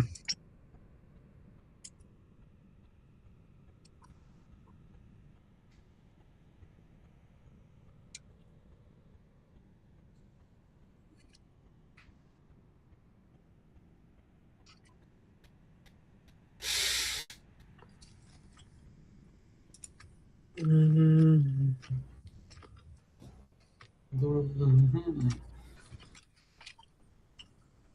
Let's look at this, bro. I can't fucking understand USD edit target anymore. Okay. This fucking things are like, I don't know what the fuck they're trying to explain over here. I guess this is just the class reference. I see.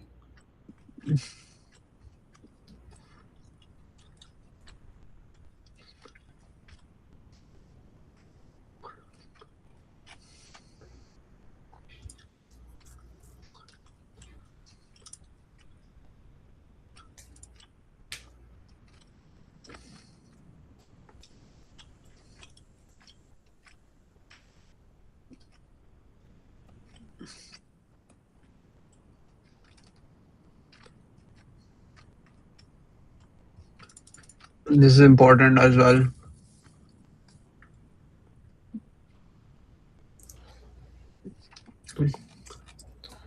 Time samples across surveillance offset will have times offset and scale applied to each time index. Each time index.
Okay.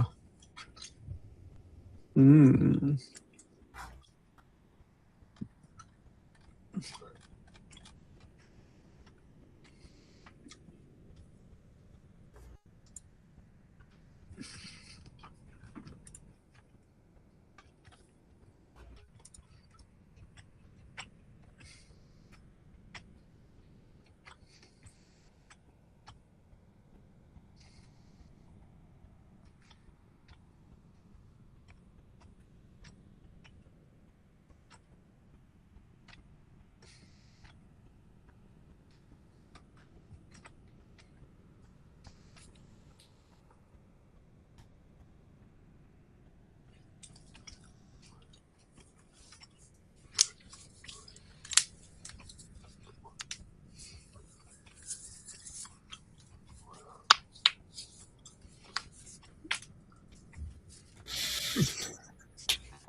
Hmm.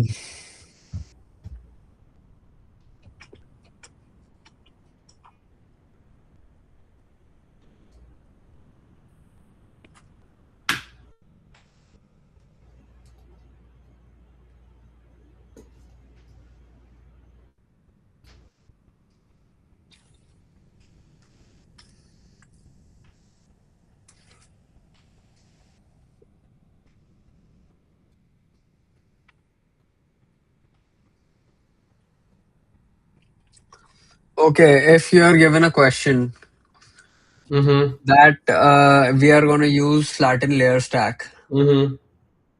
and you're given the options, which of the following would be removed? Mm-hmm. Sublayers, references, kinds, or stage? What is the answer? Which of the following? Like it's a multiple choice, right? No, no, only one. Only one. Uh, Sublayers, references. What were the last two options? Sublayer references and Kind and stage. which Kind metadata and stage metadata.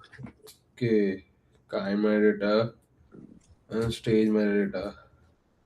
Sublayer references won't be removed. Kind metadata and stage metadata. I would say stage metadata. Wrong, bro. Only sublayers would be removed. Only sublayers would be removed. And flatten layers. Flatten layer stack. Hmm. Look at this. Notice sublayers removed, references preserved, kinds preserved, stage metadata preserved after flatten layer stack. Sublayers removed. References preserved. I see.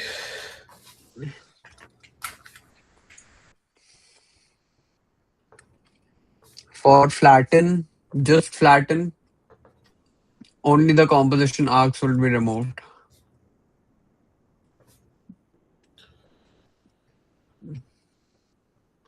Sublayers and references. And all the metadata would be preserved. So always all the metadata is preserved, bro. I don't know where you read that As metadata a is gonna be composition removed. metadata will be removed, brother. As a Composition metadata, yeah, that's only what I'm saying. Composition metadata is present, bro. is not preserved, I guess. It is preserved. What is composition In metadata? layer First, tell me.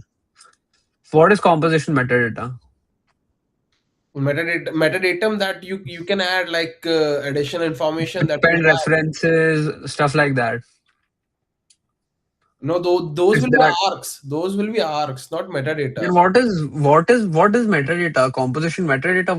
What is composition Like metadata? I don't know what is composition metadata. like additional information that you will have regarding the composition. I would say. Let me check. Composition metadata Because both flatten and flatten layer stack will preserve metadata. is composition metadata versus composition arc.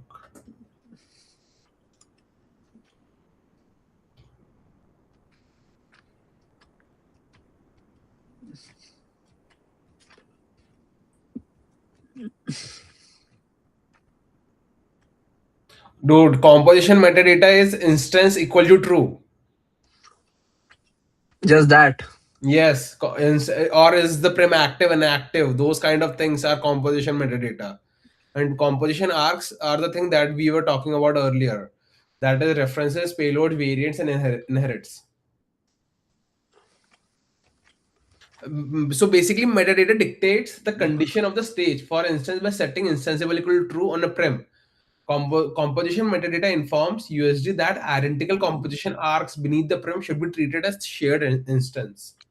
That's what metadata means. Like it is telling what this composition should do when it is getting composed to USD. Hmm.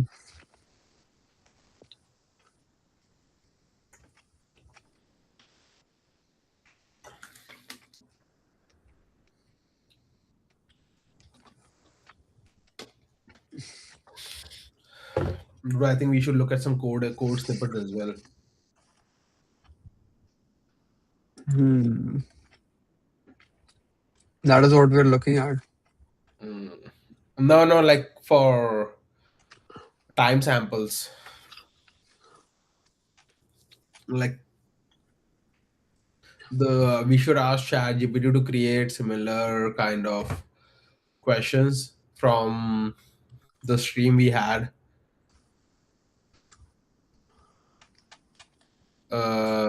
The I stream that know. you're not able to understand on YouTube. Hmm. How long have you been streaming? Oh, 2 hours. Oh my god.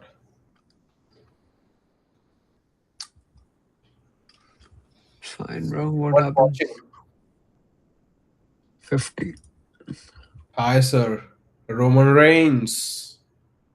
That's hi, sir. Hey, buddy. Bro,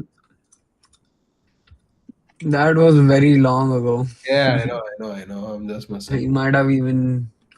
But there was someone watching, so maybe he might be watching.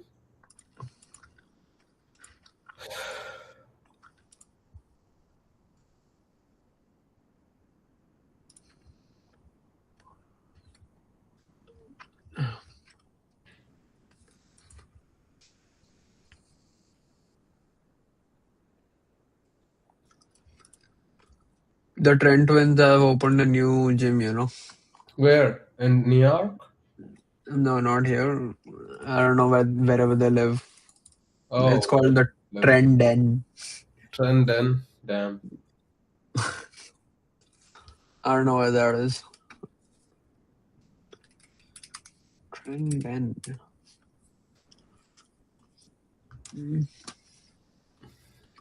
How old are Trent twins? My age, 25.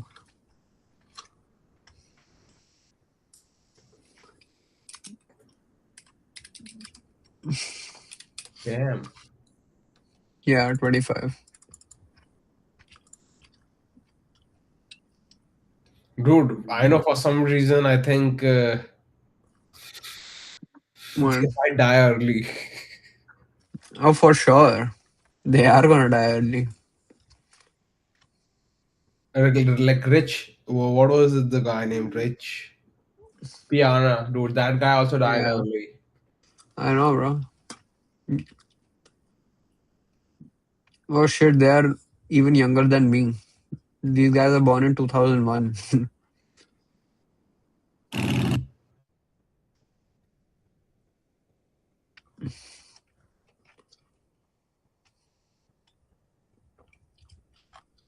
Christian and Michael Guerra.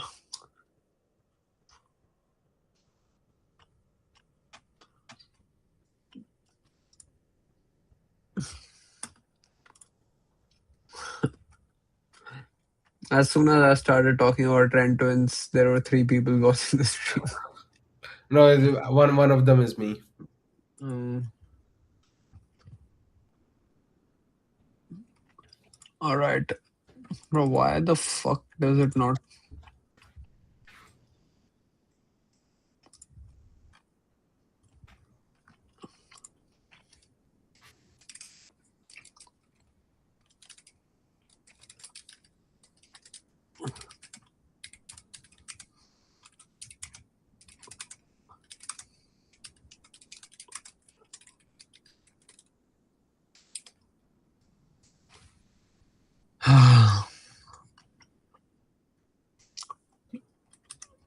Hmm. All right, let's do this, bro.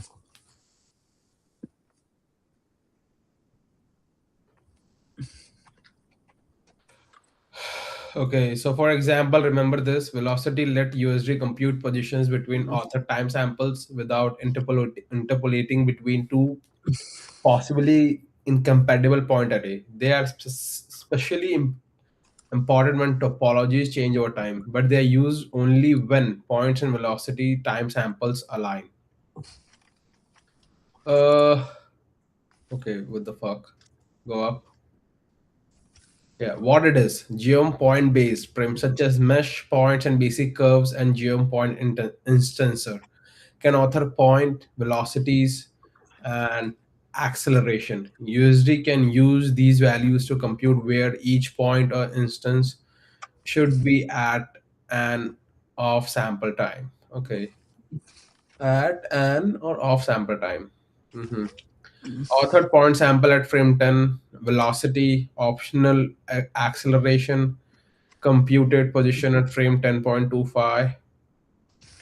Okay, authored point sample at frame 10, velocity, optional. Oh, okay. I see. This is different from USD time sample interpolation. Normal interpolation normally blends between two position samples. Frame 10 interpolation point at frame. The only works safely when they only that only works safely when two array correspond element for element. For example, frame 10 100 point frame. Now USD cannot know which frame 10 correspond to which frame 11 point with velocities. USD instead starts from a valid point sample and move those points forward or backward. So point at frame 10, velocity at frame 10, point at so it's gonna add point at frame 10 and then the velocity and then position at frame 10.5. Mm-hmm. Okay, why it matters? Topology Wait, where what does this mean? Authored point sample at frame 10 Mhm. plus velocity, optional acceleration, computed position at frame 10.25.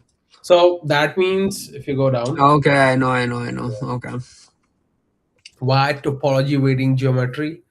What Why is this? USD cannot know which frame 10 corresponds, to which frame? point corresponds to which frame 11 point. What does that mean? Like USD does not know that what is the difference between frame 10 and frame 11 at those points. Like it's a fixed value. So if it is at frame 10, it's gonna be always 100 points. If it is at Mm-hmm. frame 11, it is always gonna be 140 points. There is no Mm-hmm. max between both of them. But as compared Mm-hmm. to velocities, there is a match between each and every frame that is going to occur when Mm-hmm. you include velocities into those frames. So that's what it is showcasing over here. We have point at frame 10 and then we add a velocity at frame 10. So what is the computed position at frame 10.5? Mm-hmm. That's what it is talking about, that every other frame that is in front of that frame is correlated with it, since there is a computation that is going on to calculate the value based on the velocities that were provided at frame 10. That's my Mm-hmm. understanding of it. So I think if you go down, it will tell us more. To- Topology varying geometry. Topology varying geometry can change number of points, number of vertices, point ordering, phase connectivity, particle count. Example, time 1 points, ABC, time 2 points XYZW, it would be incorrect to assume A corresponds to X, B corresponds to Y, and C corresponds to Z. Those indices may represent completely different particles or vertices. Therefore, velocity is a reliable method for producing motion between samples when topology I varies. think this was the question. Wait, velocity is a reliable method for, between, yes. Between samples when Topology topology varies over varies. here. Time 1 point ABC, time 2 points XYZ. A correspond. Oh, okay. So to compute the value at W.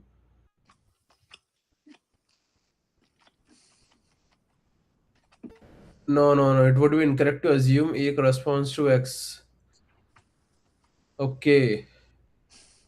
So our velocity is authored. No. Use standard. points interpolation? Yes. Do points and velocities have matching same times? No.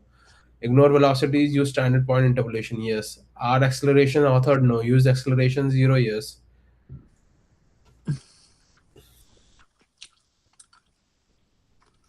No, you're reading it wrong. Are velocities authored? If it No. is no, Yeah, use yeah, I standard know, I point know. interpolation. If yes, do points and velocities have matching time samples? Points and velocities do not have matching time samples, then ignore velocities and use standard point interpolation. If yes, are accelerations authored? No, acceleration 0. Then, if yes, do acceleration sample times also match?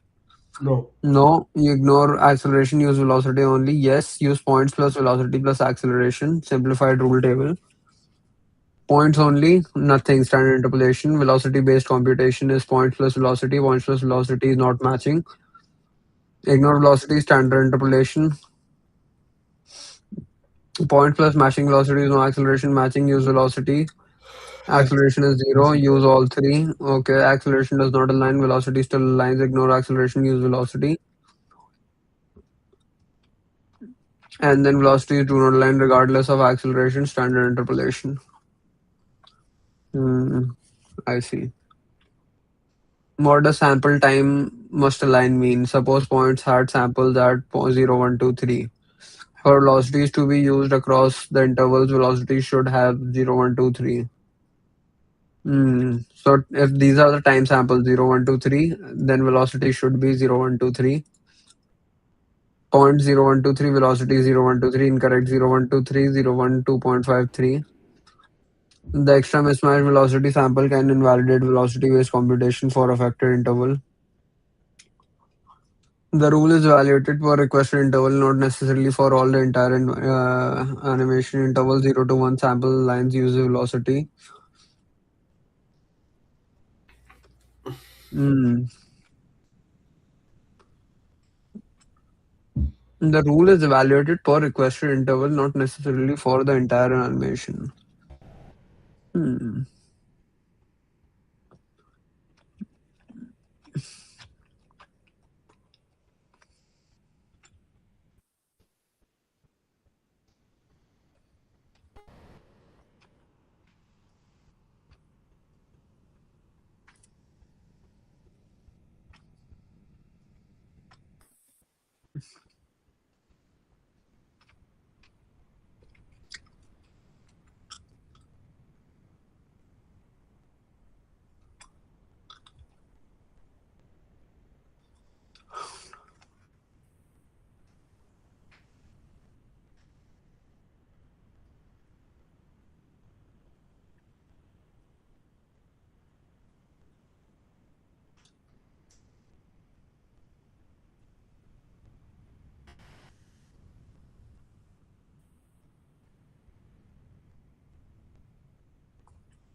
Why the fuck do I have this shitty app? I'm gonna delete Atlas.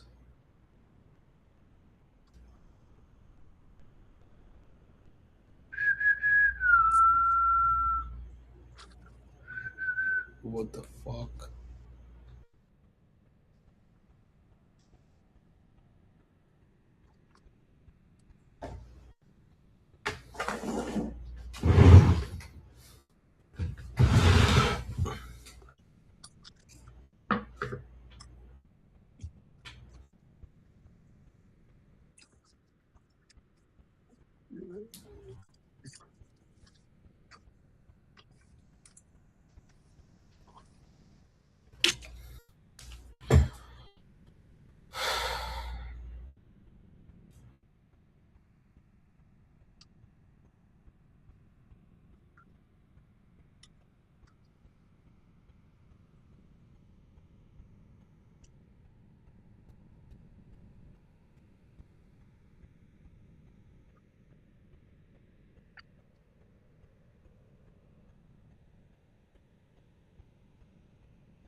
Hmm.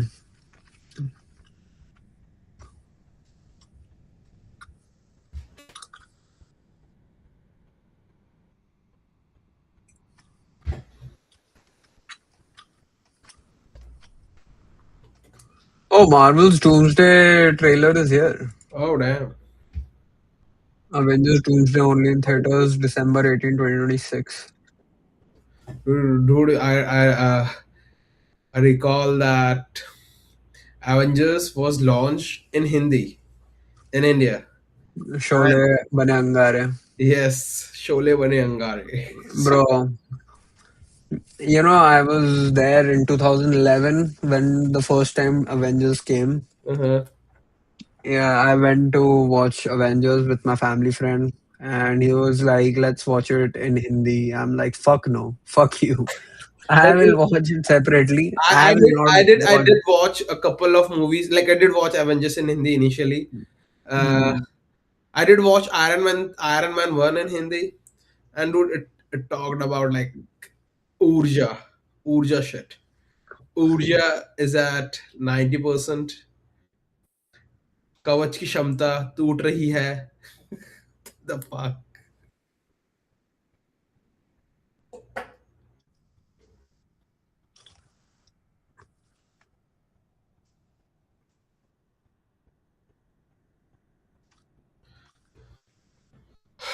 Or what's the time? It's 1 or 2. 1:02. Is anyone watching our stream? One guy. I think that's me only. Is it two now? No, it's still one. Yeah, then it was me only.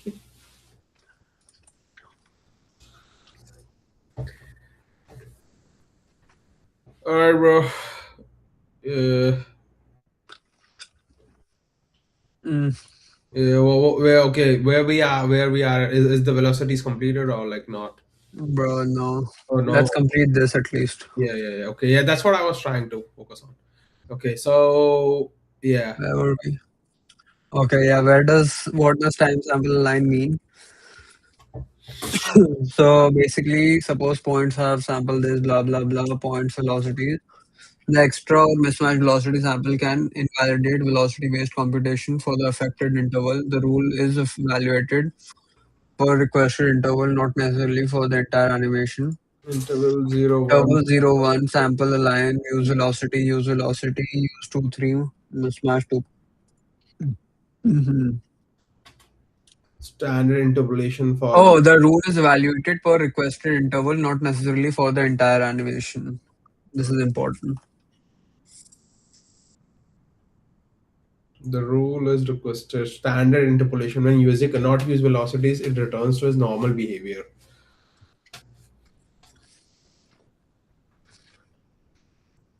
Oh, 0 to 1, 0 to 1. So can you scroll? Okay, so it's saying that velocities cannot be afloat, or how is it? Like I'm confused with this. Point is zero, so the velocities should be zero. Is it like that, or what is it? I'm also confused I about think that. if I we go don't know. small down, we might be able to understand much better. Hmm. Okay, frame one has 0 0. Frame two has 10 0 0.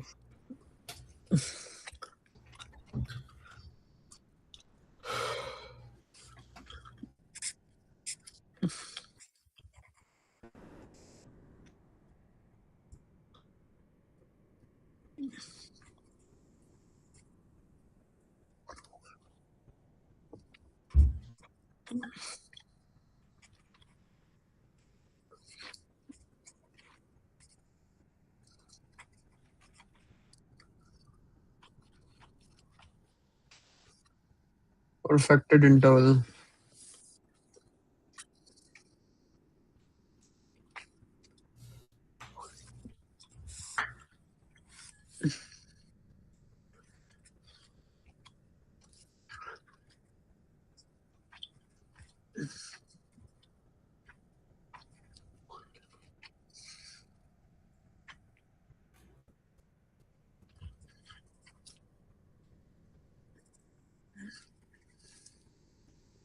Rocky.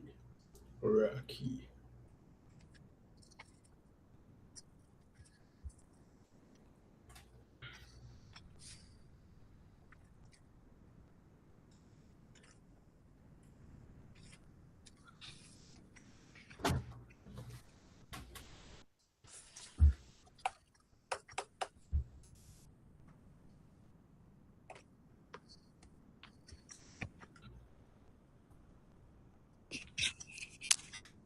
The lower and upper points contains.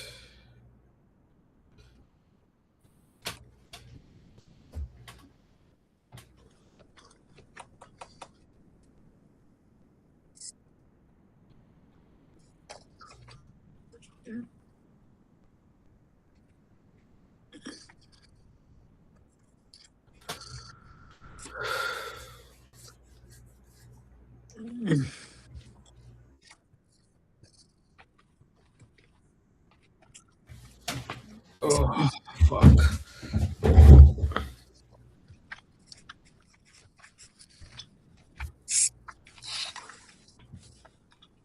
Standard interpolation fallback. When USD cannot use velocities, it returns to normal position behavior. I frame 1.5500.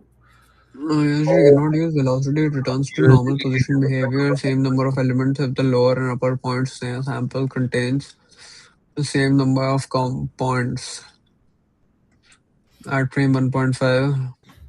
What?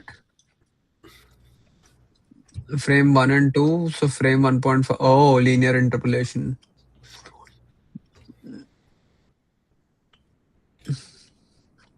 Oh, okay, okay. So when it can't use velocities, it can use interpolation, standard interpolation.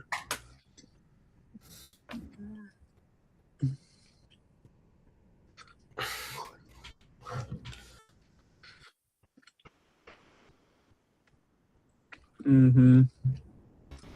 USD linearly interpolates, yes. Different number of elements. With the point If array. point array length differs, frame 1 is 3, frame 2 is 5.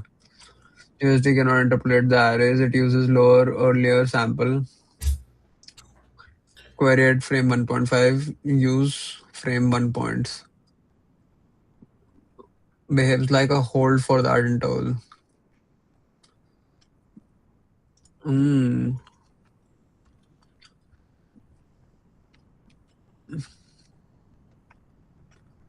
Oh, I see.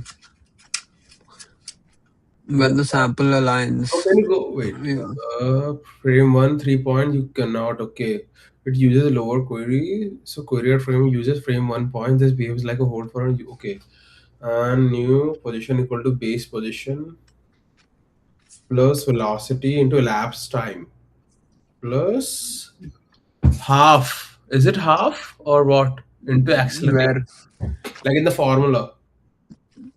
Oh, in the formula. I have not read that. New position equals to base Oh, position plus velocity into base. damn. Hmm. Change in time. Are they gonna ask the fucking formula and everything?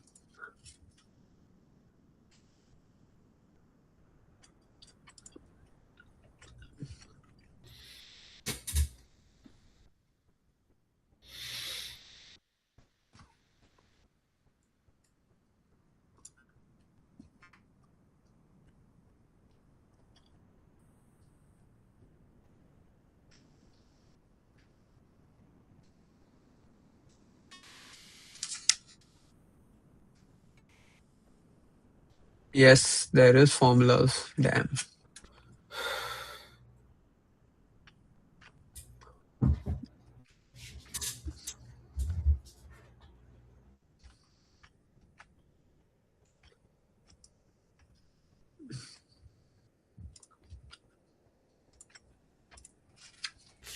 Mm-hmm. So the formula, position formula is Equal to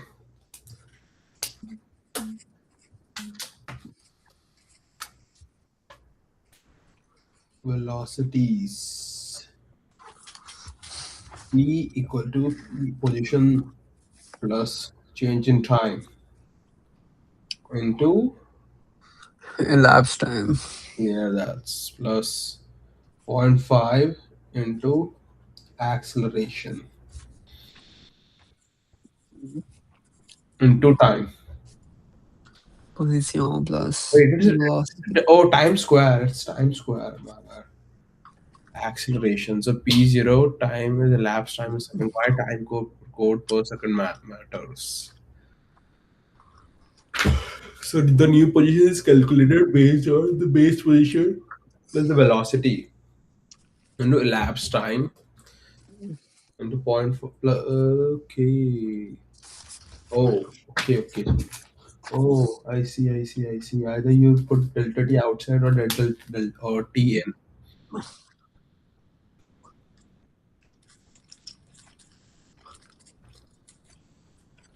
Wow. Mithun Senthil Murugan says, bro, wow.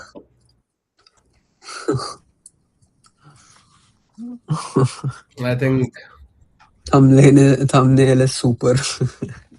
thumbnail is super. I think it got Appreciate it. clickbaited into Clickbait. clickbait.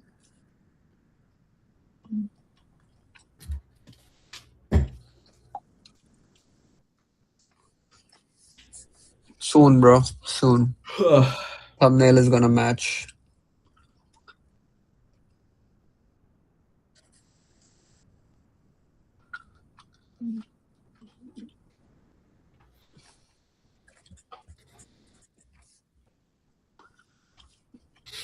PO is the position from lower bracketing sample. OV is the velocity. Sub boys.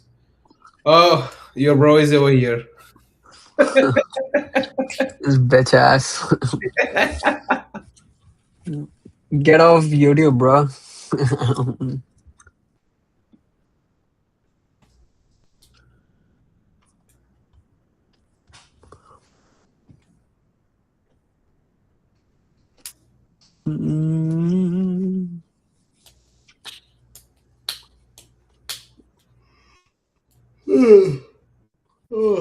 Shit.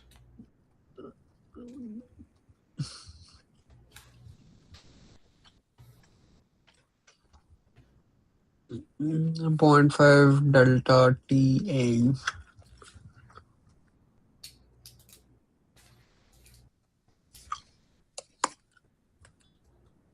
Hmm.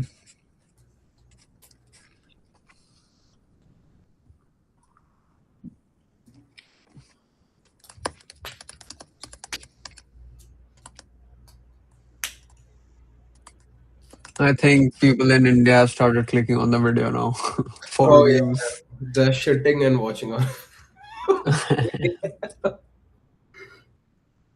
Why time code per Mm, second matters? USD time samples are expressed in time code, but velocity is applied using the elapsed seconds. So elapsed seconds is sample time minus lower time sample. Okay, time code per second is 24, and lower sample is frame 10. Requested time is 10.5. So the change in time is 10. Yeah, dude, that is the change in time. 10.5 minus 10 divided by 24. That's gonna be zero point 0.5 divided by 24. USD must convert the time code difference into seconds before applying velocity.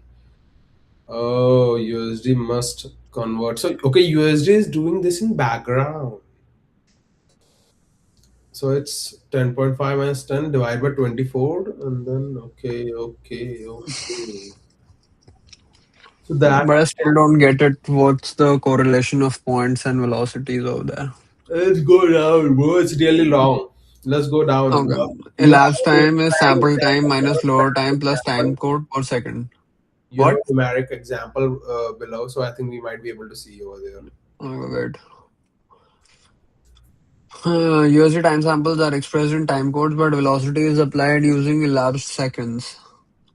Why time codes per second matters? USD time codes, time sample times are expressed in time codes, but velocity is applied using elapsed seconds. Okay, so elapsed second is sample time minus lower sample time plus time code per second.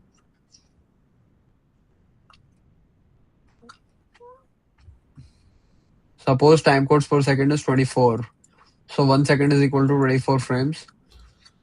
And then lower sample is frame 10 and requested time is 10.5. So 10.5 minus 10 into, oh, divided by. Yeah, Okay. dude. It's divided by time code should be divided. I thought it was plus. No, no. Mm-hmm. Mm-hmm.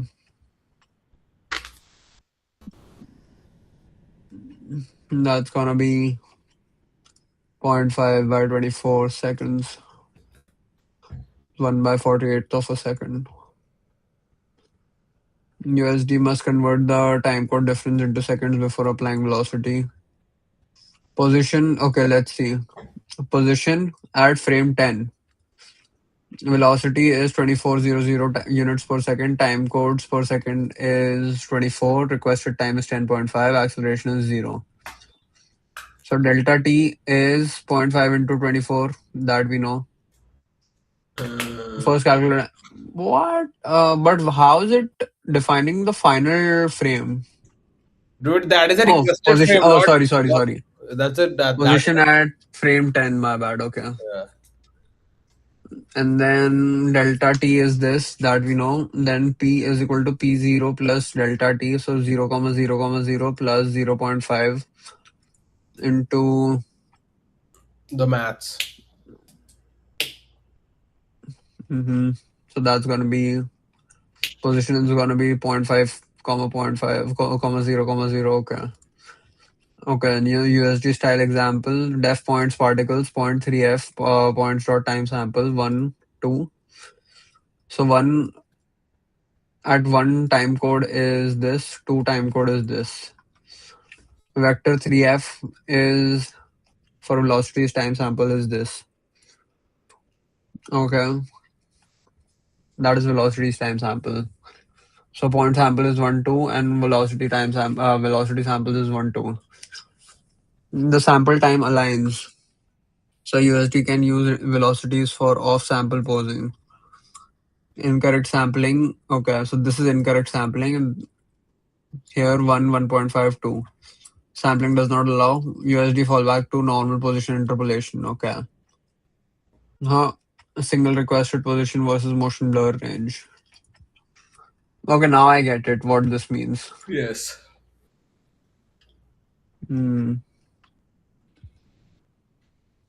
24 is ours. I wish there is at least one question related to this, bro, Yeah. so that we can, Yeah. Let's see, bro. I just need to get the certification. That's it. Dude, couldn't get Hmm. this.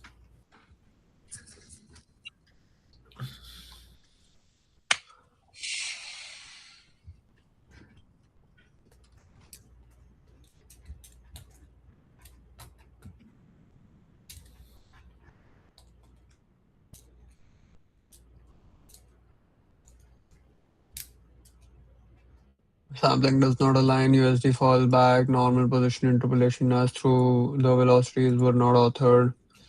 Single requested position versus motion blur range. Single time.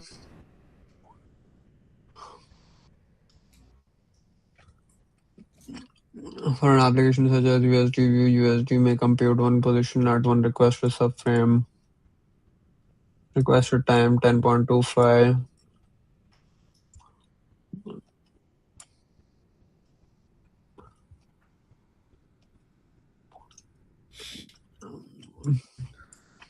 Oh, bro, I think I know why they make us wait 12 days or 14 days before taking the certification exam again. What?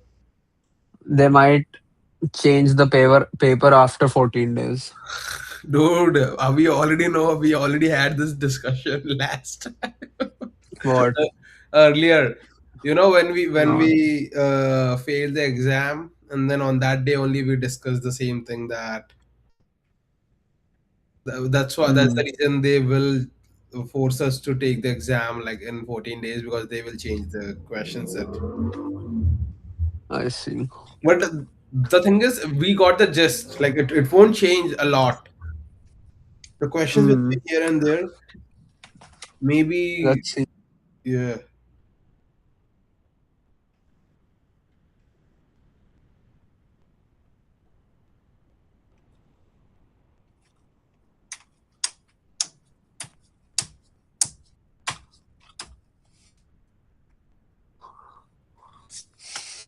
Hmm.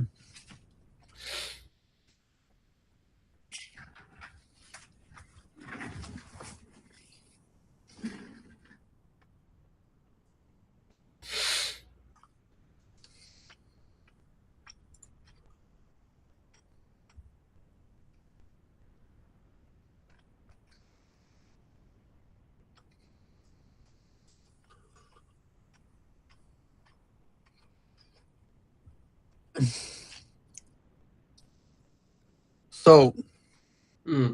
single requested position versus motion blur in single time for an application such as USD view. USD may compute one position at one requested time frame. It uses a lower sample and applies velocity and optional acceleration. Motion blur range. A renderer may request several nearby poses. 9.75, 10, 10.25 for topology varying geometry. All poses that shutter interval should be computed from the same base, same point sample, same velocity sample, same acceleration sample. Compute pose 9.75, 10, and 10.25.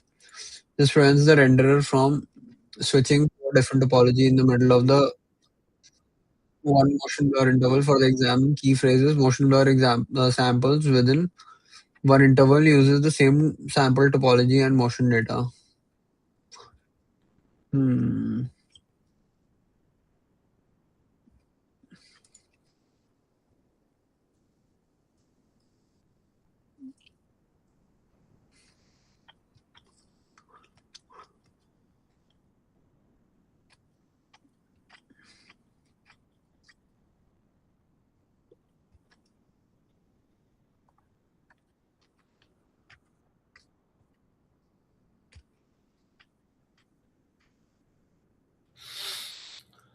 Hmm. Okay, how to identify it in exam. Topology changes between samples. Choose velocity based motion because wait, between choose velocity based motion because adjacent point indices may not correspond. Point and velocities may have different time sample locations. Velocities are ignored. USD fallbacks to standard position. Acceleration is missing. Acceleration is treated as zero. Velocity can still be used. Acceleration samples do not align, but velocity samples do. Ignore acceleration and use velocity only computation.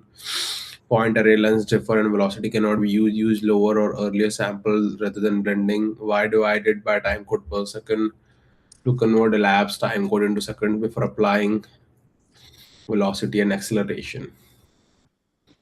Gotcha. USD does not interpolate the velocity time samples together. The key motion calculation uses lower bracketing points and velocity samples. 1 second.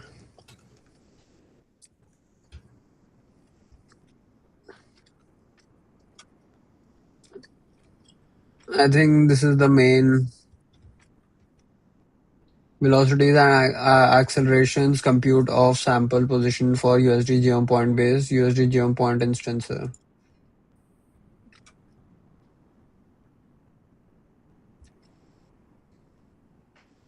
Bro, I think we should note this Which one? and delta T also. Yeah, delta t. Sample time minus lower time sample divided by. Wait, how is it doing plus time? Earlier it was doing division. Yeah, that is divide only. Look Wait. closely. Oh, okay, okay. Like, I see.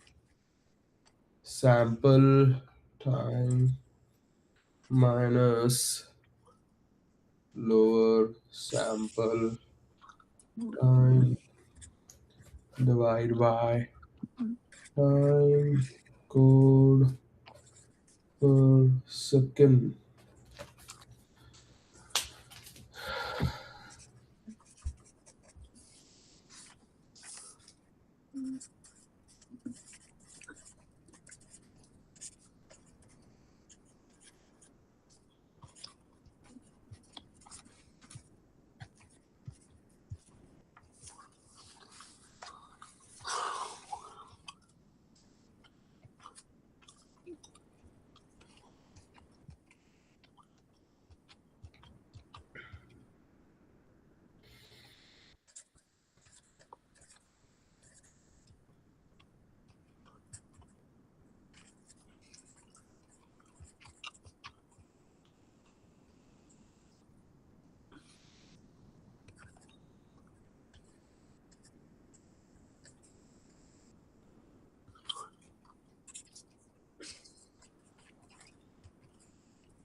But I don't think they're gonna give any question that is gonna ask us to compute because they don't let us use the Oh yeah, but sheet. this is like for our knowledge only. I know for sure, but Uh, like okay, it's fine.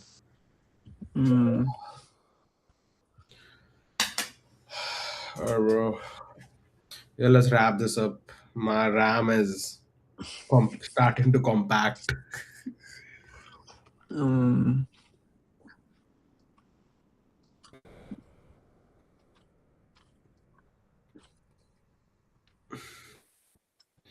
Yeah,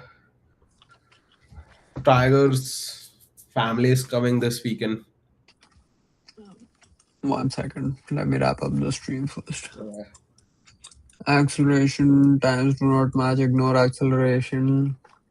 Still use valid velocity in neighbor I power. think this was, yeah, this is the one, the simplified rule table.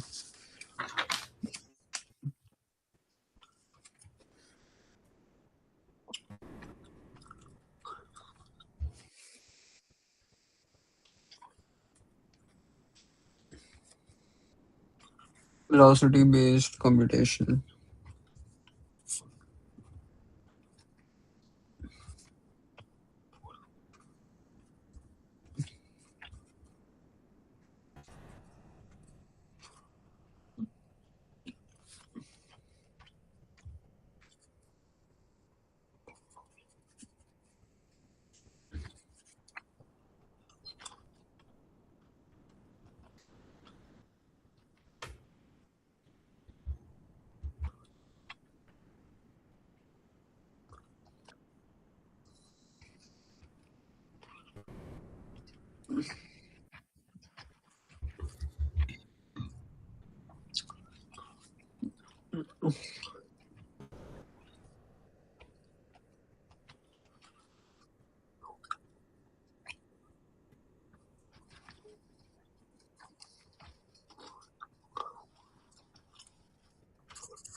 Okay, I'll turn off the stream now. Mhm.